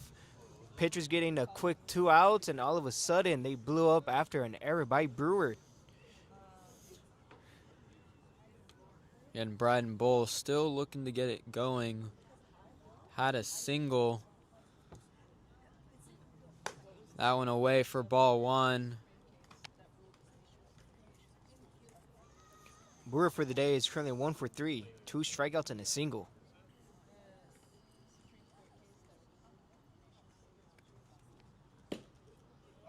Bull waits on that. Called strike. 1-1 the count.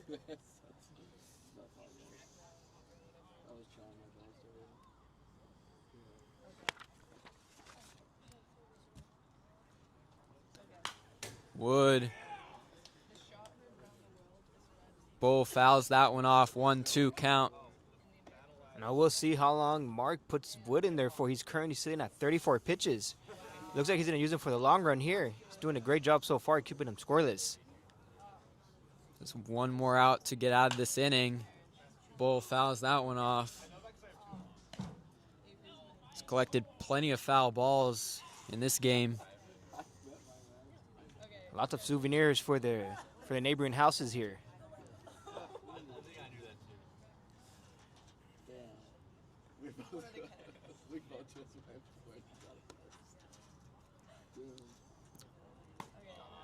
Wood called strike 3, looking, and that ends the inning. Wood gets out of the inning and limits the Crawdads.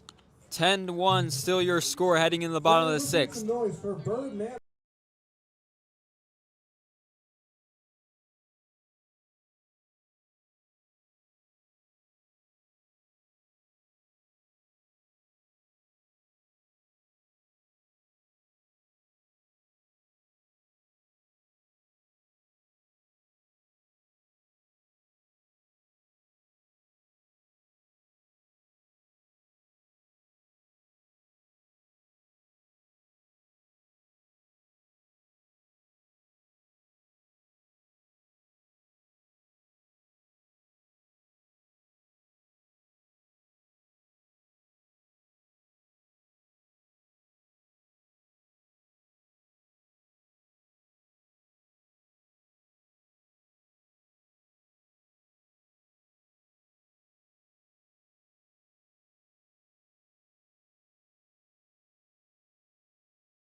Now pitching for Walnut Creek, Alex Gomez, the right-handed pitcher out of the University of San Francisco.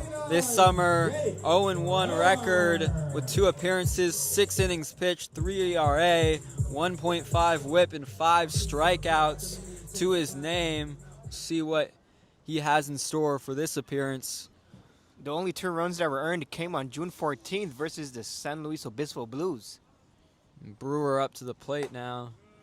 He leaves that one for ball 1. 1-0 the count for Brewer. He's currently 0 for 2 for the day, lined out back in the first, and hit it right back to the pitcher in the fourth. Brewer gets a swing on that one into shallow right center for a single. Great swing by Brewer, hitting it where it's pitched, shot it right up the middle for a base hit. Great way to lead off the inning. And now it's Davis Gurman up to the plate. In his last plate appearance, he had a triple and then brought in his first run, the Seagulls' first run of the game. He leaves that one for ball 1. 1-0 count with Jake Brewer at first. Gurman's currently 0 for 1, struck out back in the first and got a triple. Gomez with the pickoff attempt.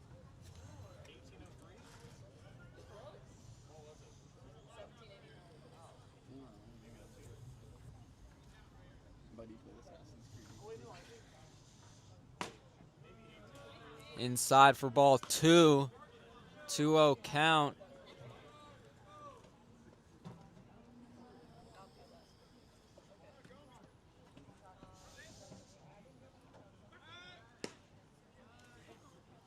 Gomez's second pickoff attempt of Brewer.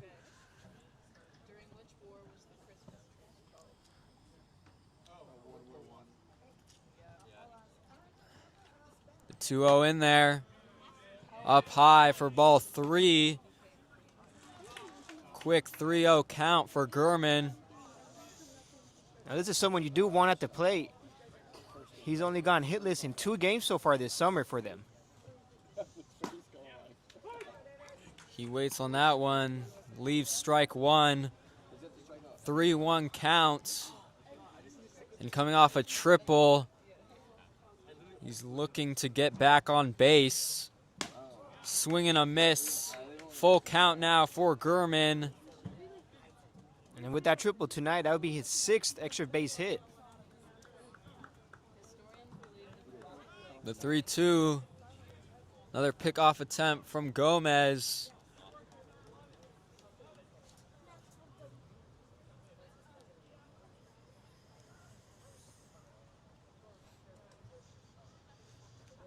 Gurman swings on that one, pulls it, popped up. Foul. Gurman staying alive in the full counts. Being the 6th inning, this will be the Seagulls' first full count.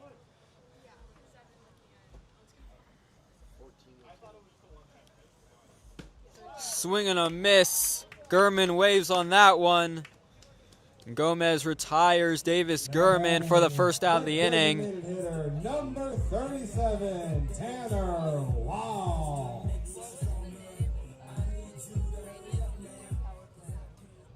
Tanner Wall now up to the plate with 1 out. And Jake Brewer on base at first. Another pickoff attempt from Gomez. He's testing Brewer. Not giving him too much of a lead. Wall's currently 1 for 2 with the single back in the fourth. Gomez in there for strike 1. 0-1 count.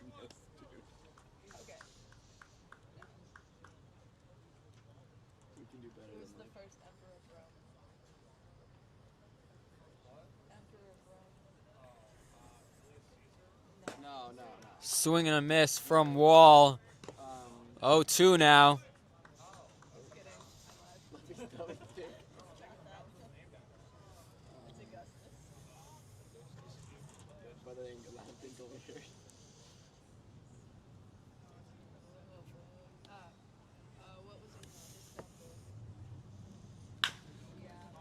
Wall gets it past Walnut Creek and into the outfield for a base hit. Now batting. Runners at The first and first second baseman, now. Number 40, Christian Lamont. Great job by Wall. Was able to fight off an 0-2 pitch and get it for a single past Ramos. Christian Lamoth now up to the plate.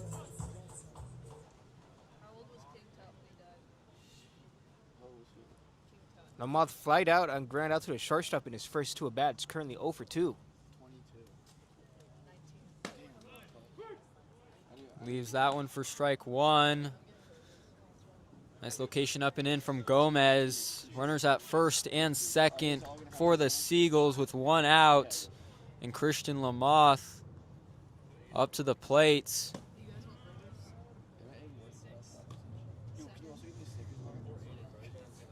One count now. From the 4th inning on, the Seagulls been doing a great job getting runners on and moving them around by putting the ball in play. 2-1 count after that one left outside.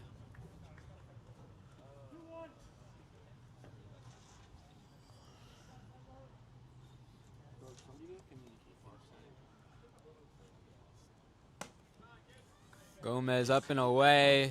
Misses his location on the fastball. 3-1 count.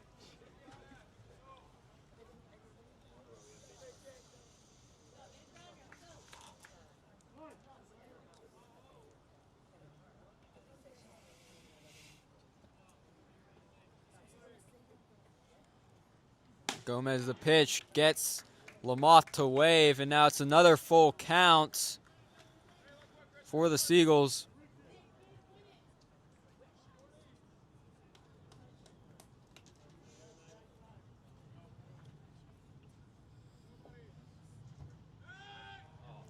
Now Brewer tags, but that'll be out. An easy second out in this inning for the Crawdads. Brewer just got stuck in between second and third. Great pickoff move by the Crawdads pitcher Gomez, getting the second out of the inning. And now now in the full count here, has a chance to end it without any runs coming across. But if you're the Seagulls, this is not what you need. You need every base runner you can get on. The punch out opportunity for Gomez, fouled off from Lamoth.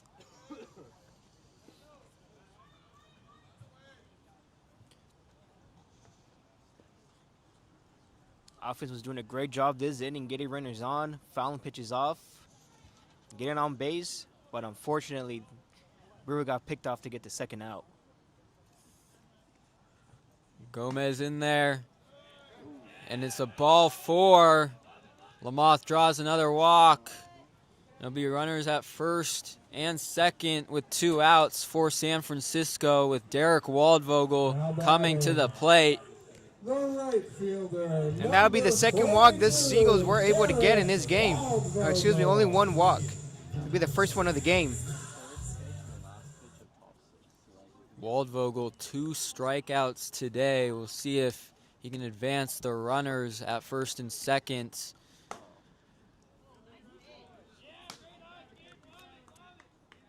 There for ball 1, 1-0 the count.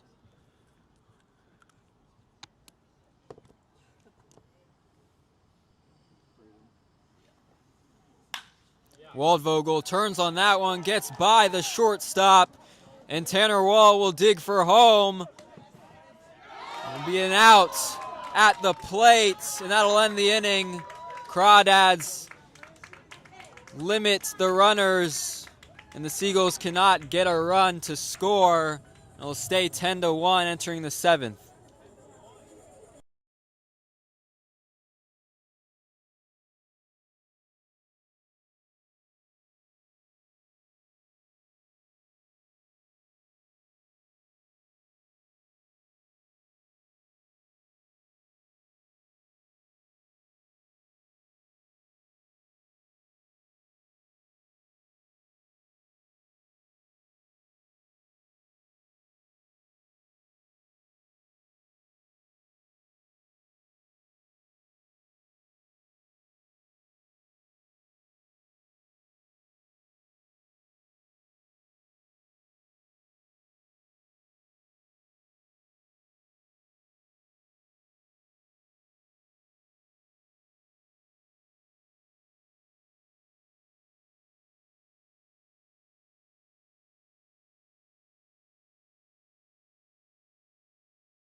Kevin Parker now on to the plate for Walnut Creek. Around 30. And Connor Woods stays on the mound for San Francisco. Already pitching 2 1/3 innings so far. It's around 30. Parker swinging a miss. Big hack at that one. Parker, hot day so far for him. 3 for 3 with 2 RBIs and 1 home run. And he swings on that one, turns on it into shallow left. Gilbreth under it, gets the first out of the inning. And Parker is sent back to the dugout quickly. Now batting, the left fielder, number 22, Dylan Perez. Carnwood and made a Parker get out in front of that one, got the tip of the bat. Ended up being the first out with the lazy pop out. Dylan Perez now. He turns on that one. And that one is gone for Dylan Perez. Another homer for the Crawdads. Bumps up the lead back to 10. That'd be the third one of the night for the Crawdads. Now batting, the first baseman, number 17, Barrett Ronson. Now it's Barrett Ronson, the first baseman, to the plate.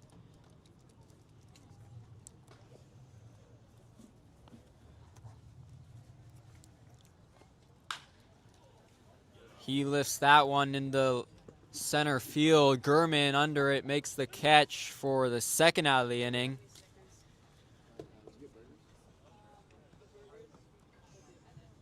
Now batting, the right fielder, number 4, Shane Aldridge. That'll be Shane Aldridge back up to the plate for the Crawdads.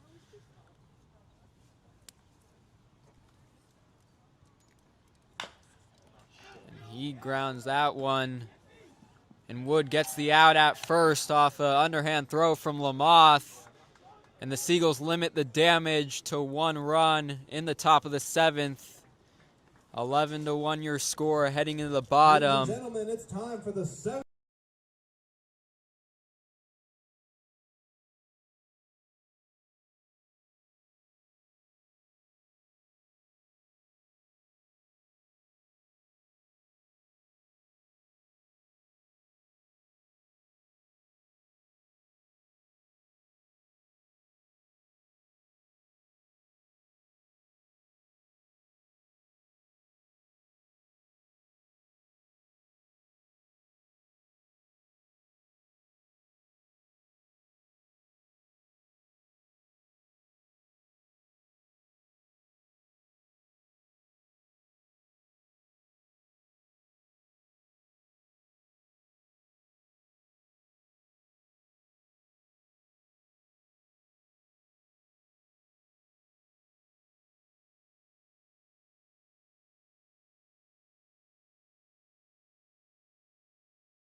AJ Hurtado. Up to the plate now for the Seagulls in the bottom of the 7th inning. AJ Hurtado.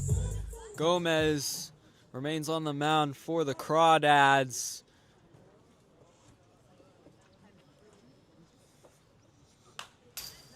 Hurtado fouls that one off. 0-1 count. Hurtado's having himself a game, 2 for 2, with the stolen base, a single, and a ground rule double.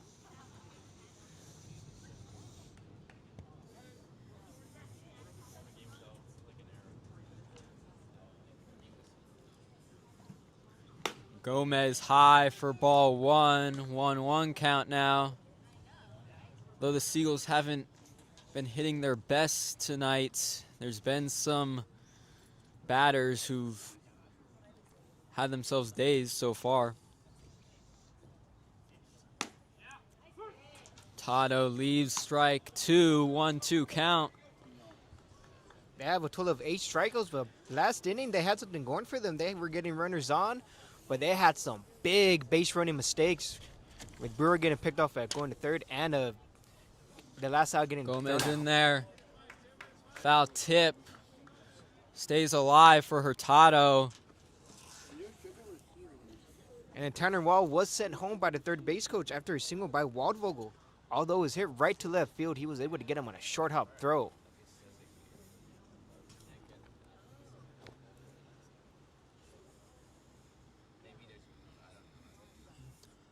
The 1-2 in there. Hurtado fouls it high and out of play.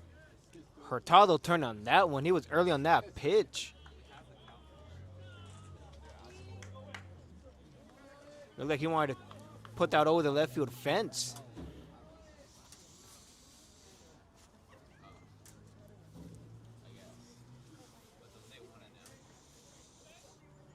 Count remains 1-2.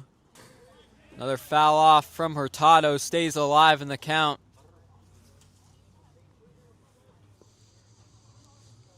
He's been early on these last couple pitches. He's looking to turn and burn. We'll see if Gomez throws something down the way to catch him with some soft contact or roll over. Gomez gets Hurtado to wave for the first out of the inning. Strikeout swinging for Gomez. The left fielder, number 22, Jacob Gilbreth. Gilbreth tonight's currently 0 for 2. Had a screamer to center field back in the third inning to get the first out, and he struck out back in the fifth inning.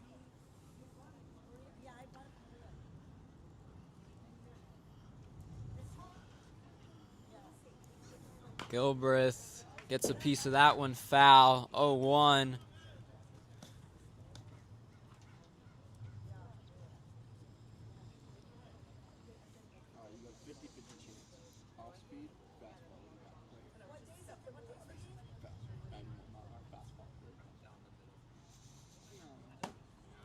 Gomez high on that fastball. 1-1. Currently in the bottom of the seventh inning, there has not been one inning where the Seagulls have not struck out. They've been striking out in every inning so far. Gilbreth swinging a miss. Big hack at that one. 1-2 count now.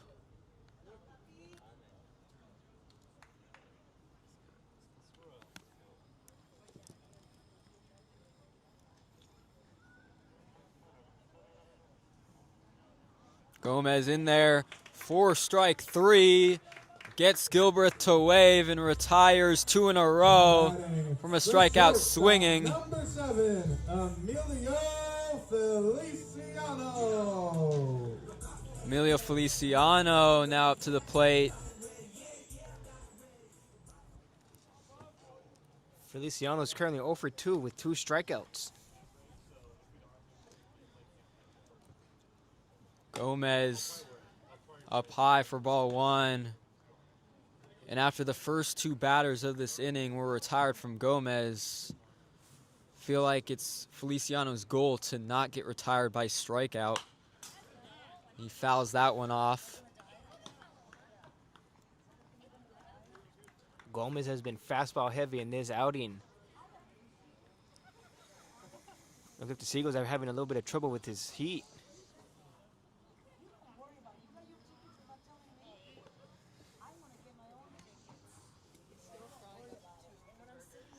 Gomez in there, hits Feliciano, and he'll advance to first off a hit by pitch. Now batting, the second baseman, number 3, Sebastian Ultreras. Sebastian Ultreras will now come to the plate with 2 outs in the bottom of the 7th inning. Down by 10 runs. We'll see if they can get anything going with limited room to spare. That'd be the first hit by pitch given up by the pitching staff today. Crawdads pitching staff is at high command all day long. That's high for ball 1. Ultreras is currently 0 for 3, had a line out, strikeout, and hit it over to first base back in the 5th inning. Gomez, pickoff attempt.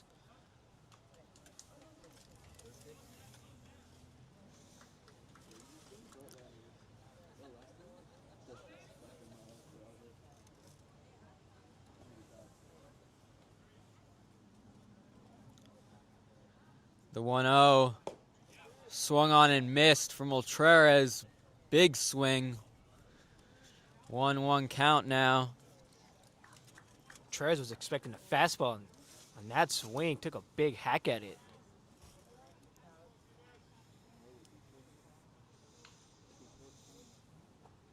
Gomez, another big hack from Ultreras. Couldn't get contact on it. Strike 2, 1-2 the count.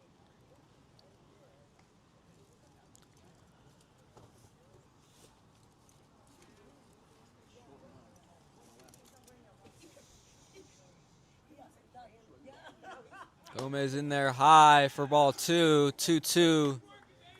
Count even now.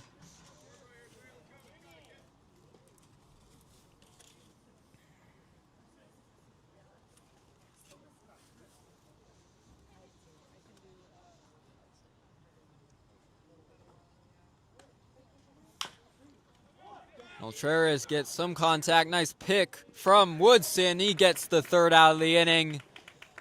That'll go to the top of the 8th, where the Crawdads keep their 11-1 advantage.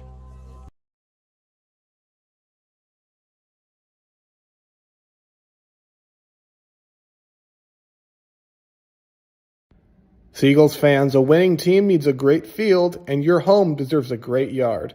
That's where GL Scapes comes in. Whether you're looking to transform your backyard, refresh your landscape, install new irrigation, or keep your property looking championship ready, GL Scapes has the experience and attention to detail to get the job done right.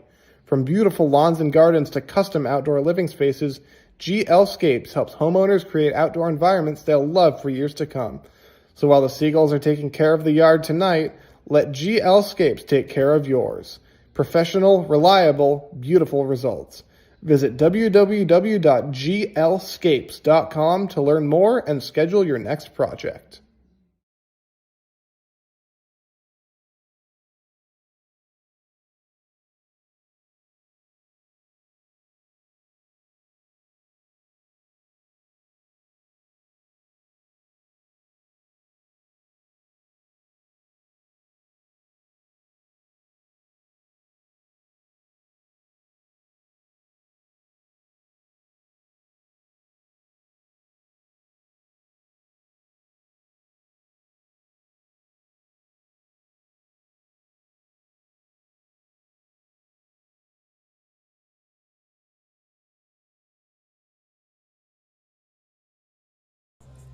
TJ Woodson now up to bat for the Crawdads. Number 15, TJ Woodson.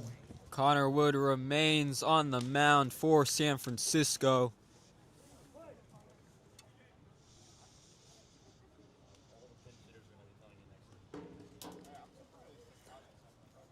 Wood inside for ball 1. Woodson's currently 1 for 3. Had a hit back in the 1st inning along with 2 stolen bases. Woodson pops it up. Lamoth underneath it. Makes the catch. Quick out for Connor Wood. Now batting, the second baseman, number 9, Elijah Ramos. Elijah Ramos now up to the plate.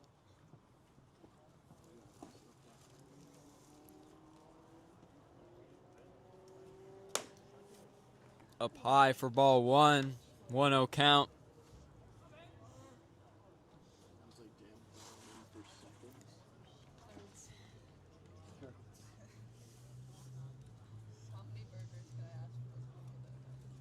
Wood.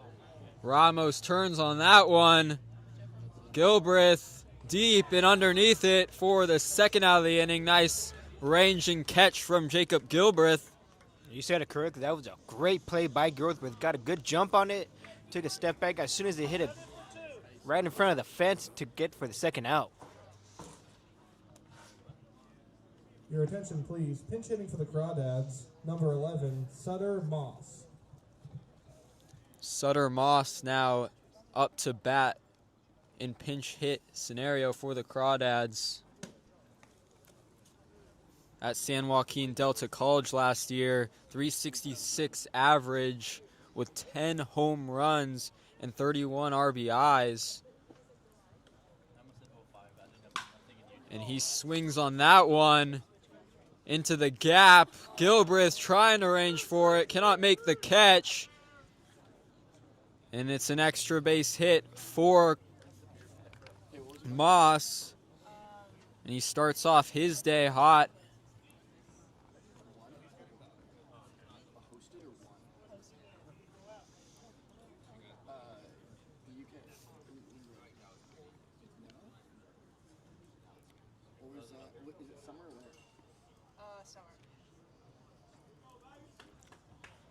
Now to the plate, replacing Riley Winchell, number 41, Andrew Longacre.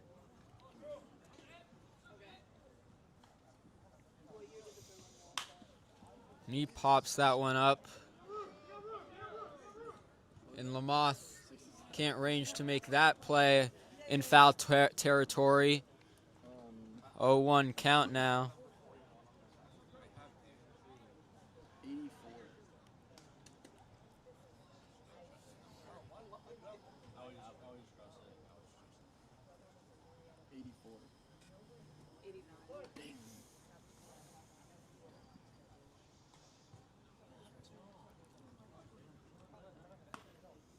Wood in there.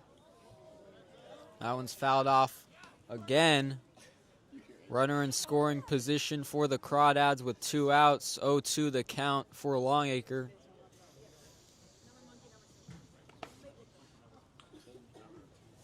Wood does need to get out of this unscathed, being down by 10, but he is ahead of count 0-2 with 2 outs. Wood in there for strike 3, gets out of the inning unscathed. And he'll go to the bottom of the 8th, remaining 11-1.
Now on the mound for the Crawdads, Carlos Hernandez makes an appearance, his 4th of the season.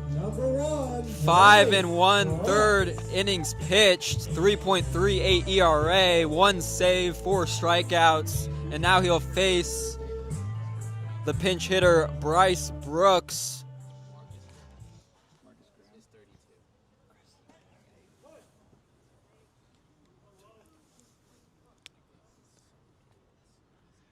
Hernandez in there for strike 1. 0-1 the count.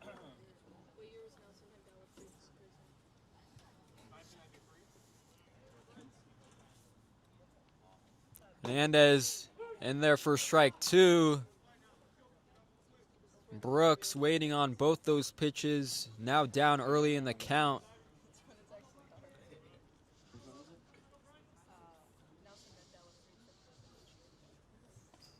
Hernandez outside for ball 1. Longacre tried to frame that into the zone.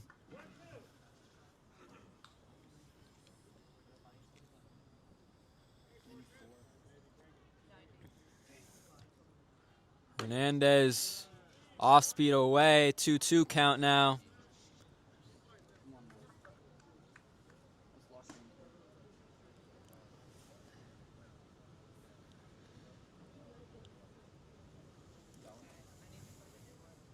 Hernandez down low, 3-2. Good job by Brooks being behind the count and was able to take 3 straight balls to make it full in his first at bat tonight. 3-2 count, full for Brooks. And he fouls it off. Still fighting. There's a reason he's never lost a fight to a grizzly bear.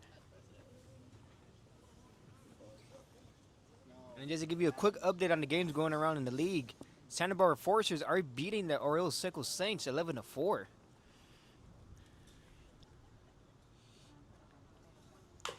Bryce Brooks chops at it. That's another foul ball. Stays alive in the count. Philippines Baseball Group versus the San Luis Obispo Blues are currently tied 3-3, bottom of the 6th inning.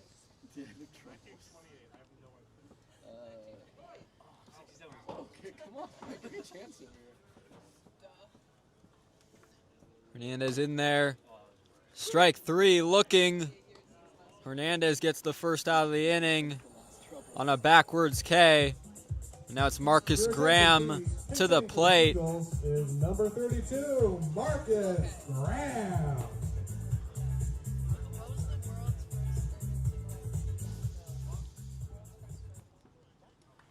And then the Menlo Park Legends are down by 1 against the Sonoma Stompers with a score of 5-6 in the top of the 6th inning.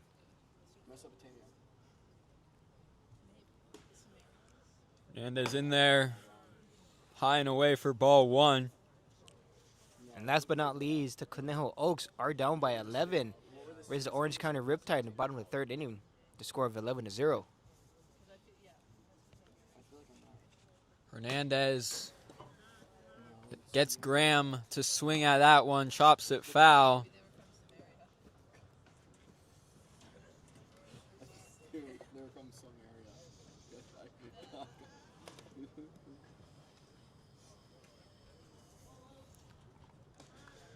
Marcus Graham is currently batting 107 in 11 games played. Does have 2 stolen bases and 5 runs, though. A lot of ones on the scoreboard. 11-1 your score. 1-1 counts. 1 out. Graham swings on that one. Now 1-2.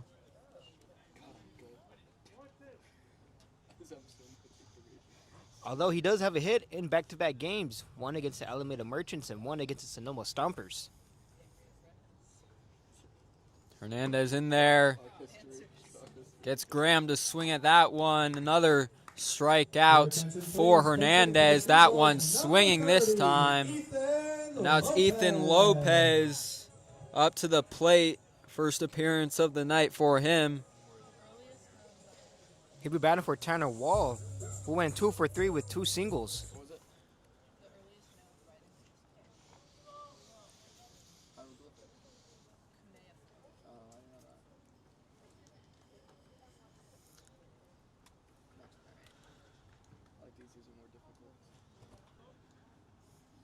Hernandez in for strike one on the off speed.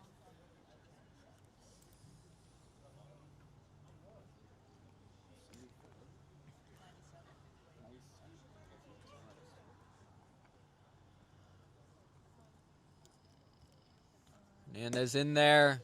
Another off speed gets Lopez to swing 0-2.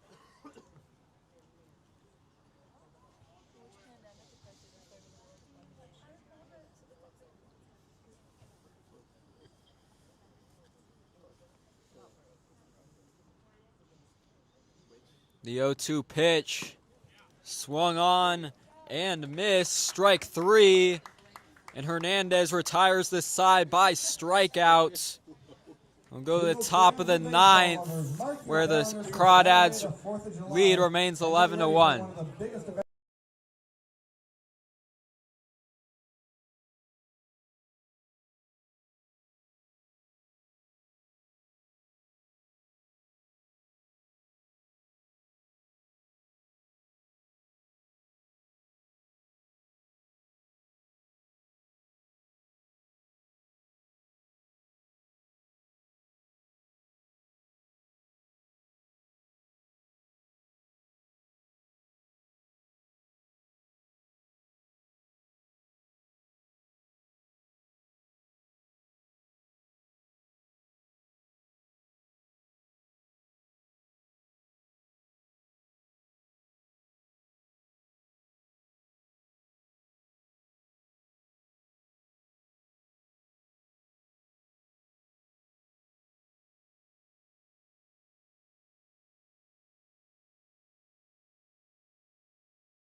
Now we're heading in the top of the ninth inning.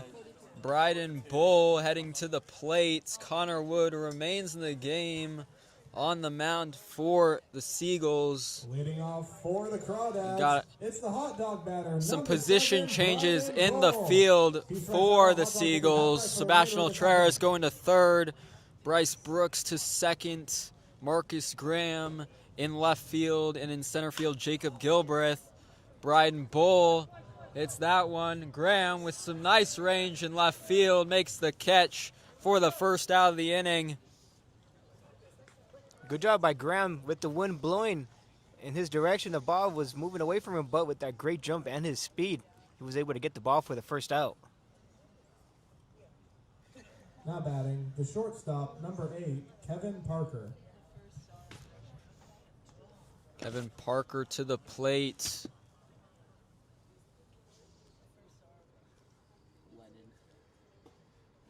Connor Wood in there for ball one, 1-0 count. Marcus Graham, we've seen his first appearance in the field this season for the Seagulls.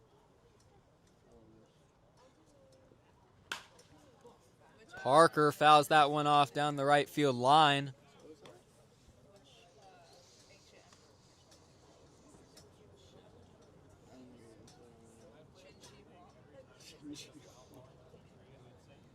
Parker's currently 3 for 4 with 2 RBIs.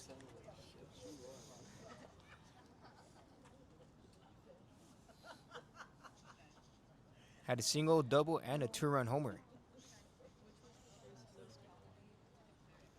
Wood, Parker, Ultreras over to first, makes the catch to Lamoth. Second out of the inning.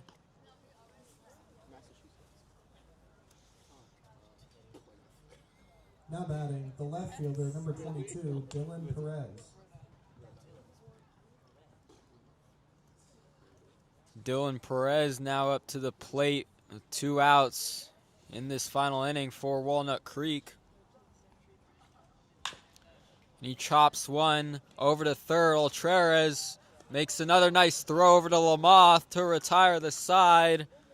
11-1 remains your score heading into the final frame of this game.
The first baseman, Now in number for 40. closing efforts for the Crawdads, Jacob Cobrin, the redshirt freshman, redshirted last season for Sacramento State, and now this summer, 5 appearances, 6 innings pitched, a 9 ERA with 7 strikeouts.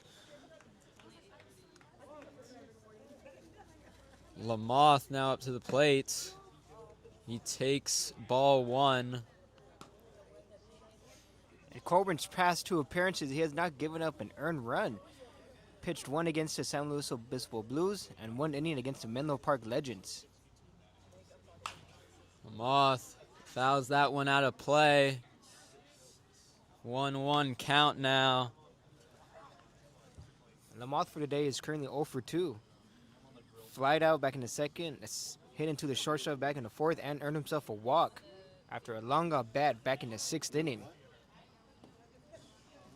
Cobrin on the pitch. Lamoth. That one skied into left field. It's caught.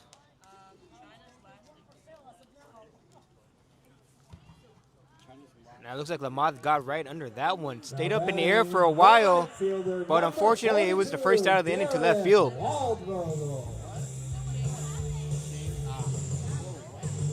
First batter in the inning, first out for the Crawdads, and now we'll move up to Derek Waldvogel.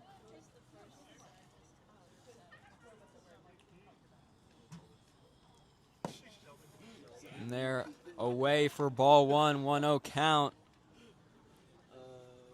Waldvogel for the game is currently 1 for 3 with 2 strikeouts and a single back in the 6th inning. In there for strike 1, 1-1 count, 1 out.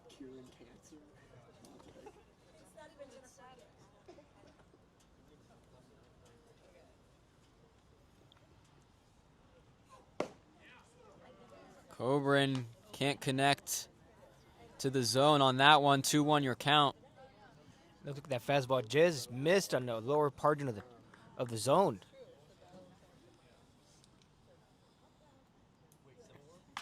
Waldvogel tries to turn on it, but it's too inside. It looks like it's fouled him off the shin or on his foot. But nonetheless, he's in some sort of pain here, trying to walk it off and finishes that bat. 2-2 count. Waldvogel trying to walk off.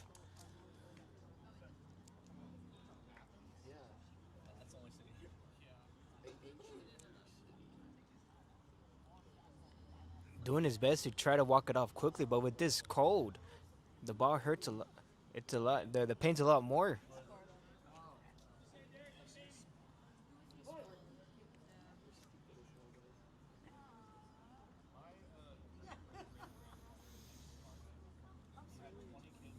And Cobrin will meet with Longacre on the mound, and now Longacre returns to the dish for the 2-2 count.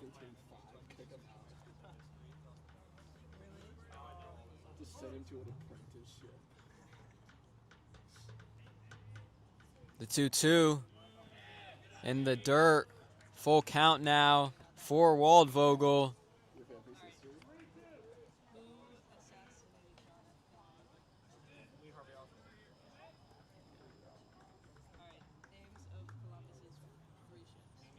Cobrin gets Waldvogel to swing and miss way inside on that pitch. Number 38, AJ Hurtado. 2 quick outs for Cobrin. Now he's a chance to retire the side and end this game. The strikeouts are starting to pile up here for the Seagulls, as they have at least 16 strikeouts throughout the game. Tato leaves that one for ball 1.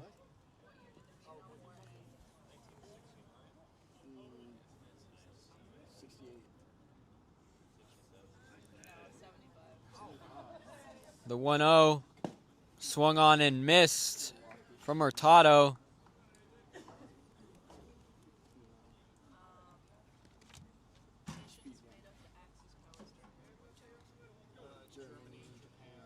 Hurtado currently has 2 hits. He had a single, a ground rule double, and struck out back in the 7th inning.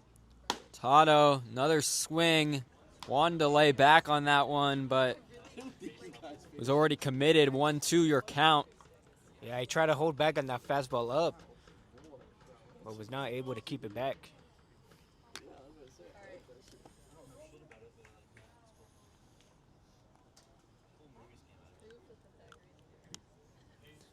Cobran pops up Hurtado, makes the catch in the infield, and that'll end the game for Walnut Creek.